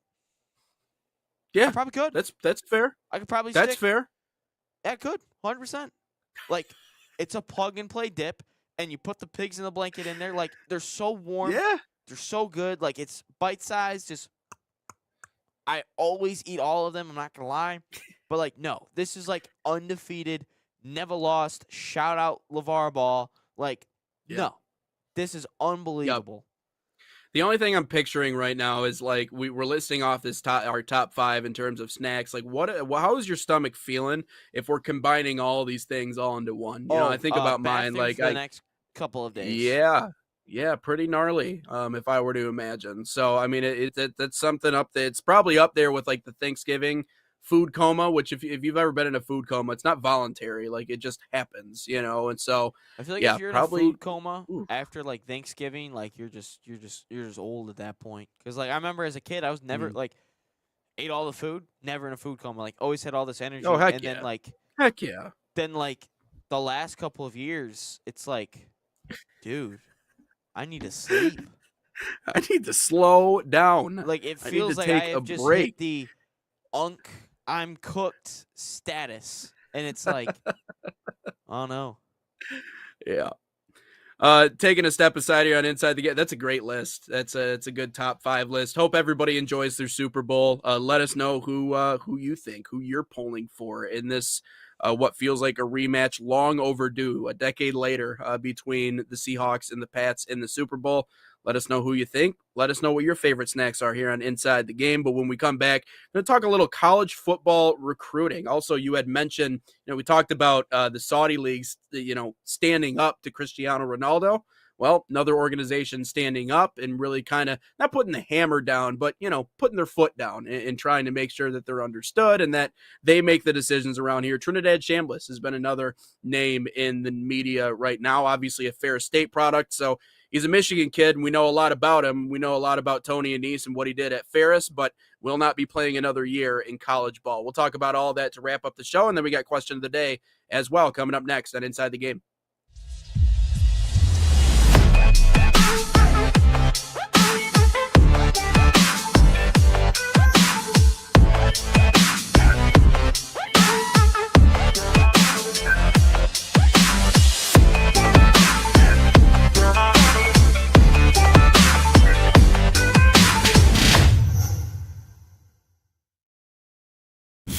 Experience the thrill that came like never before with NSN's Game Rewind.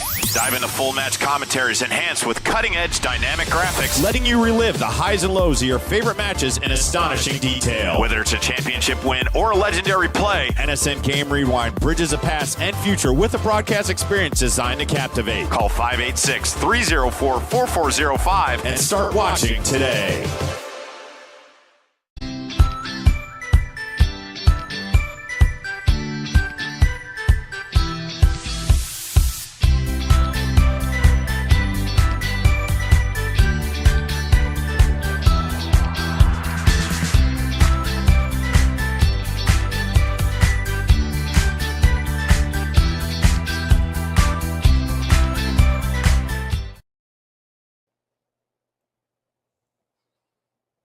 Getting into our final segment here on Inside the Game. Talking a little college recruiting here. We talked about the Super Bowl, also talked about Tarek Skubal and the Tigers and their expectations going into the year. Again, keep it locked on Sports Nation to see those clips. But Ryan, you had brought up that there was some college recruiting news. We could work Trinidad Chambliss into this story as well. But what do you got for us? Yeah, this is like complete opposite of Trinidad. So we can start here then. No problem. Justin Hawkinson reported this. This is according to a Big Ten general manager. Didn't list it. Didn't list the recruit. But it says college football recruits are asking for a lot nowadays, and they feel super entitled. So this is what the tweet says. We had a kid, quote from the Big Ten general manager. We had a kid ask for a signing bonus, a flight stipend, jersey number choice guaranteed, insurance policy, loss of home and disability, vehicle stipend, stipend for rental house, award campaign push, preferred walk-on spot, tickets to home and away games, and field passes for agents. One college recruit said this. Wow. Dude, Go like ahead. I assume this is a high school recruit. Dude, you're a high schooler. You are 18. You have not done anything significant. I don't know who this recruit is. Like if you're a 5-star, like this is all we've done. We have the NCAA and college football and donors, like all we've done is created entitled kids. That's basically what has happened. Like these kids are asking, you're out of high school, you're like, yeah, I ain't playing for you unless you give me $2 million. Like, dude, you're 18. You haven't done anything. Yeah. Like a NFL league contract minimum is like what, just under $1 million? Is that it? Is that the league minimum? Like it's just under $1 million? Like you haven't played a snap and you probably won't play, and then you'll be upset that you won't play, even though there's 3 or 4 players that are better than you. Yeah. Like, cool, man. Like, you want all that? Like, if I was this Big Ten general manager, I'd be like this. Cool, man, and enjoy your college career. But don't come crawling back if you want a spot on this Ain't team. happening here. Have fun. Go do something. Yeah. Go play somewhere where that's tolerated. Like, no, I wouldn't do that. Like, I'm all for paying players. I'm all for it. But like, once we get into that aspect of the recruitment process, it's like, yeah, man, you haven't done anything for me. Like, yeah. See ya. I feel like eventually this is going to flip. The biggest will. contracts that we see right now are the kids that are coming in. So I think of like the Bryce Underwood, the amount of money that Michigan paid for him. And then obviously last year, I mean, it was a better offense than what it was the year before, but that's not saying anything. That's not saying It's anything. It's like that's if you and saying I were nothing. running the offense in 2024, and then all of a sudden you brought in a competent quarterback, and like anything would have been better than what happened in 2023 or 2024. But if he doesn't go out and I'm sorry, I'm just going to say it. If he doesn't go out and dominate next year with Kyle Whittingham and with whatever they give him in terms of options, not just get rid of him. The point of what I'm saying is that if he doesn't do it, you paid all those millions of dollars for what? For an unfinished product, for a raw product that you didn't even know. You didn't even know if he was going to go out and be good or not. You simply just threw that amount of money at a kid that had this amount of hype around him. And he's got a strong arm and he's got all these other things. But Michigan could very well, if he doesn't end up doing what we think he can do, waste that investment. And not even Michigan, right? It's coming from, the owner of Oracle. His wife was a Michigan grad, and obviously Dave Portnoy and everything along those lines. But people are eventually going to start wisening up to the point of, we're paying this much money for 18-year-olds coming into the NCAA that have not proven anything. And I think about teams like Oregon, and I think about other big ticket programs. You're going to make this huge investment on a kid that is unproven, and then he goes out and he plays like a freshman. Just because you paid him millions of dollars doesn't mean he's not 18. Just because you paid him millions of dollars doesn't mean he's physically developed enough to be able to compete in college football. There's a reason why there's no high school to professional pipeline in football. In basketball, yeah, you see it. In other sports, yeah, you see it. No 18-year-old is going to go out and compete in the National Football League. No. That's not a thing. You have to transform. You have to live up to the physical test of college football, and then maybe you get to the NFL. So the amount of things that can happen for an 18-year-old between high school and college is immense. It's massive. And so when do these people who are investing all these money in 18-year-olds and being like, yeah, you want $2 million? Here you go. When does that stop and they start going, you know what? No, we're not going to spend that money on you. Actually, we're going to go find the guy who's been playing for 4 years, and we're going to give him that money, or the guy who's been playing for 3 years, and we're going to throw the money at him instead. So I think this is going to flip at some point, because again, if those are the expectations coming into it, you're dropping that many millions before he even takes a snap. Yeah. A lot of people are going to wisen up to, hey, that's not a smart choice. He's still 18 years old. So, and that was the hardest thing getting across to Michigan fans last year. It's like, y'all, he's still a freshman.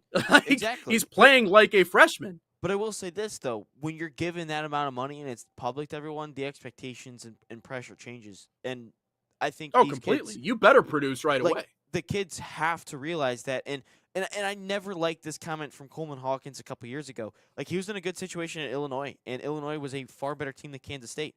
Look, dude, you accepted a $2 million contract to go to Kansas State. And Kansas State, ever since that Michigan State game in the Sweet 16 a couple years ago, just has completely fallen off the face of the earth. And Coleman Hawkins was coming in the next year, and everyone had high expectations. And halfway through the Big 12 season, he's sitting there, and he's like, I don't understand why there's all this pressure on me. Like, I'm just trying to play the game of basketball as best I can, and everyone has this pressure on you. Look, dude, you accepted the $2 million contract offer. The moment you accept that, the pressure starts to mount. Ask any professional athlete. The moment they start, like, if Scooble all of a sudden starts sucking and he's making $32 million a year, everyone's going to start gaining on you. You wanted 40? You wanted $40 million a year, and this is what you're doing? Like, Javi Baez, or if he gets hurt or whatever, Javi Baez a couple years ago when he first came onto the Tigers, $20 million a year, and he started sucking, and everyone else is like, dude, you're the highest paid player. Like, you have to produce. Yeah. I'm sorry. When you are given this amount of money, expectations change. It's just like in a job environment. All of a sudden, you get this big promotion, expectations start to change for you. You can't just sit there and doom scroll on TikTok for an hour a day if you're in a lower position. You can't just sit around and do nothing. No, you've got to come out and produce. Why aren't you doing this? Why aren't you doing this? Because you have this amount of money. Once you get that amount of money, you have to accept your expectations go up like this. It's up from here. You're making $500,000. It's like this. You're making $2 million all of a sudden. Boom, you're up here. You have to go and produce and win championships. That's ultimately what it comes down to. And that's why I always thought this offseason, Michigan should have went out and got Dampier, the Utah quarterback, because he's been there a couple of years. He's already been a year in the system of Jason Beck and Kyle Whittingham. And I'm sitting there, I'm like, go get him. Tell Bryce to sit here. Look at Oregon, for example. Dante Moore, you bring in Dylan Raiola, who's been a starter for 2 years. He's going to sit here. Granted, he's got an ACL injury, so that he might not play as much regardless. But you bring in Raiola, you tell him sit. You bring in Dampier, you tell Bryce to sit. And then all the pressure comes off of you. And if Dampier sucks a little bit and you outperform him in practice, then boom. And also, I think competition breeds the best out of people. But that's ultimately what I think. And to the Trinidad situation, we hinted at it. He didn't get approved of his 6th year. Yeah. Ultimately, this is what college football's got to do. Give them 5 years. Tell them that's it. You get 5 years, which means you have a red shirt in there regardless. You might have had a medical red shirt in there. Give them 5 years. Boom. See ya. 5 years. That's you could play all 5 years every single game if you truly want to. You could play all games for 4 years, and you can already have that 5th year if you really want to. But that's what I'm doing. I'm giving you 5, and that's it. And the whole junior college doesn't count discussion. Oh my God! You chose to go to the junior college, and guess what? You started to make a name for yourself. Look at Cam Ward. Started at a JUCO, made a name for himself 1 year at Miami. Boom, #1 overall pick.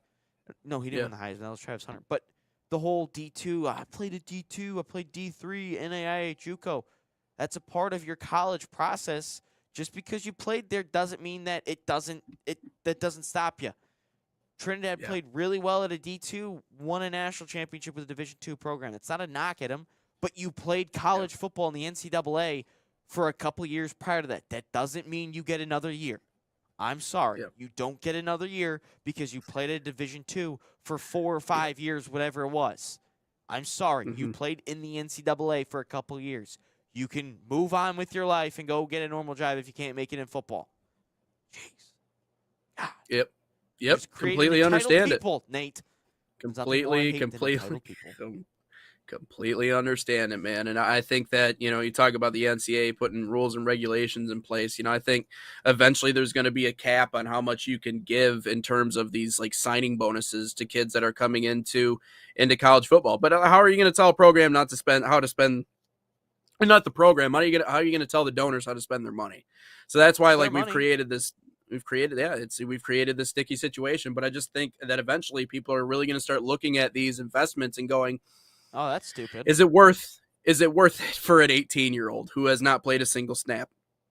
I don't know. I don't think so. But let's get into question of the day. Question of the day, but it's Friday, so it's a little bit special today. But question of the day is presented by Salt Athletic, an official sponsor of us here at the National Soccer Network. Use promo code NSN15 to save 15% off that #1 smell-proof cleat bag. 100% works. You can use it for more things than just soccer cleats. Visit saltathletic.com today or scan that QR code. But if you want to win a free bag, because we still have 20 left and we're about to give away one right now, head over to our Instagram, NatSoccerTV. Drop us a follow, and then on any Salt Athletic post, tag a friend and comment hashtag NSN Salt giveaway. And this week we had 4 people that have commented, and they are now in a chance to win here. So we're going to give a spin here. Jennifer Crott, one of our contestants, Ryan Yutzler, Eneldo, and Worldy Football. You guys are some of our contestants here. So let's give it a good old spin. Oh, wait. Why didn't it go on that one? Okay, hold on. All right. There we go. There we go. All right, hey. There we go. Let's see what we get here. And our winner is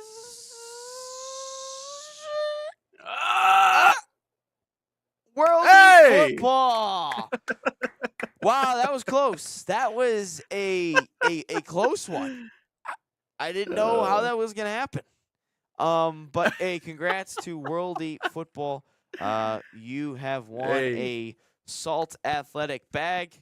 And remember, if you guys want to get in on the fun wheel every Friday, make sure you just comment on our Instagram posts, and you'll have a chance. We got 19 more to go for 19 weeks, 19 Salt Athletic giveaways. I don't even know what the date is.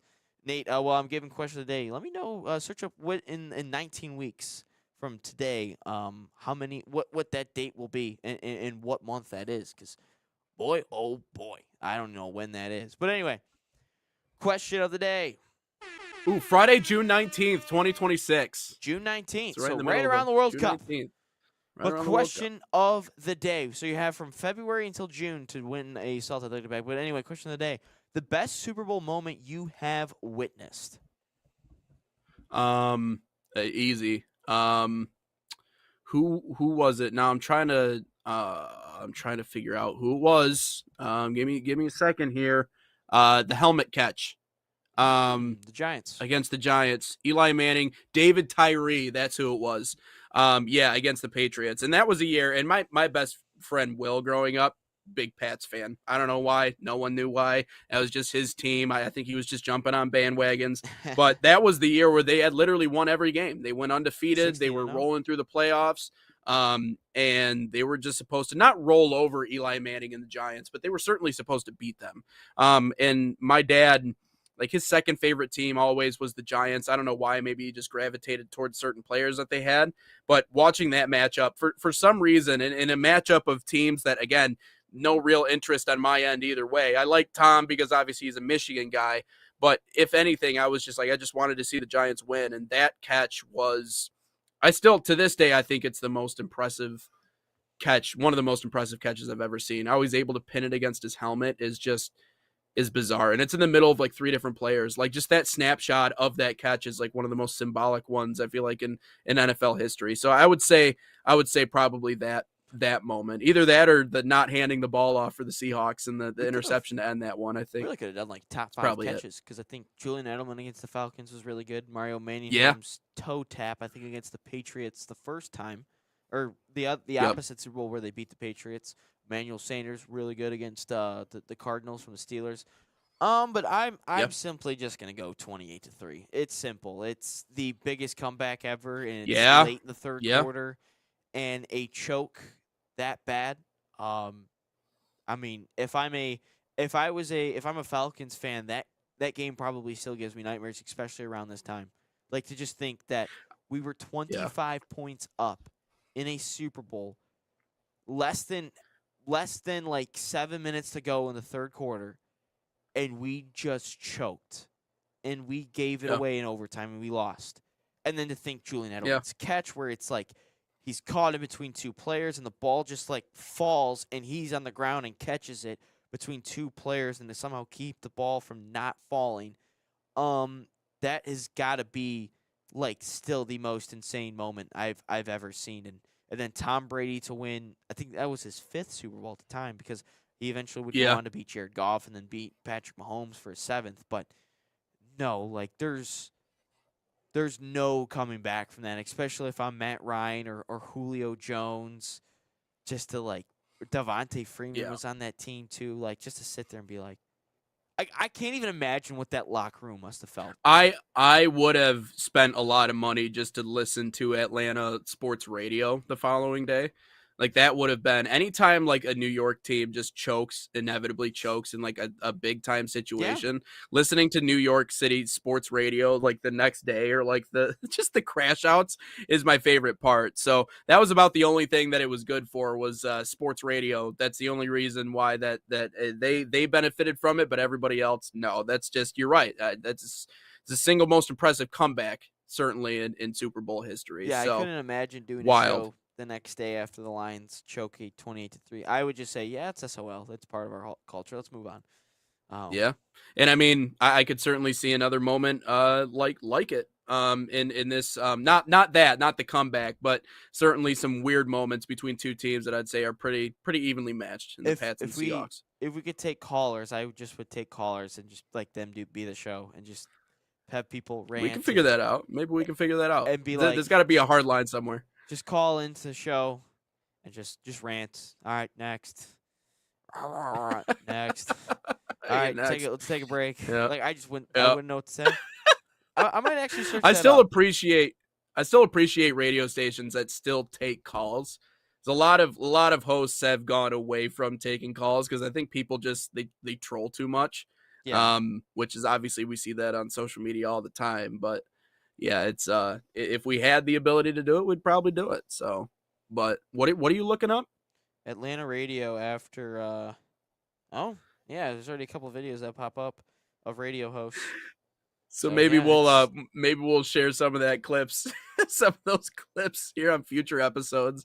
Yeah, man, I'm sure the crash outs were absolutely legendary, the best. Oh, but even news we have stories on it. Oh boy. Oh, I'm sure. Gambler Those goes guys are ballistic unhinged. After Atlanta Falcons Super Bowl meltdown, he probably had a lot of money on it then. Oh, But that'll do it for episode 224. It's been another fun week here on Inside the Game. Obviously, 225 coming up on Monday. Going to continue our World Cup conversations as always. We're going to get more and more into hopefully the warmer months. Hopefully it's going to warm up a little bit, and then we can get to everything summer and spring related. But for now, we're going to put a wrap on that. We appreciate you guys, as always, stopping by. Keep it locked. 225 coming up on Monday. And until we talk to you guys then, so long, everybody.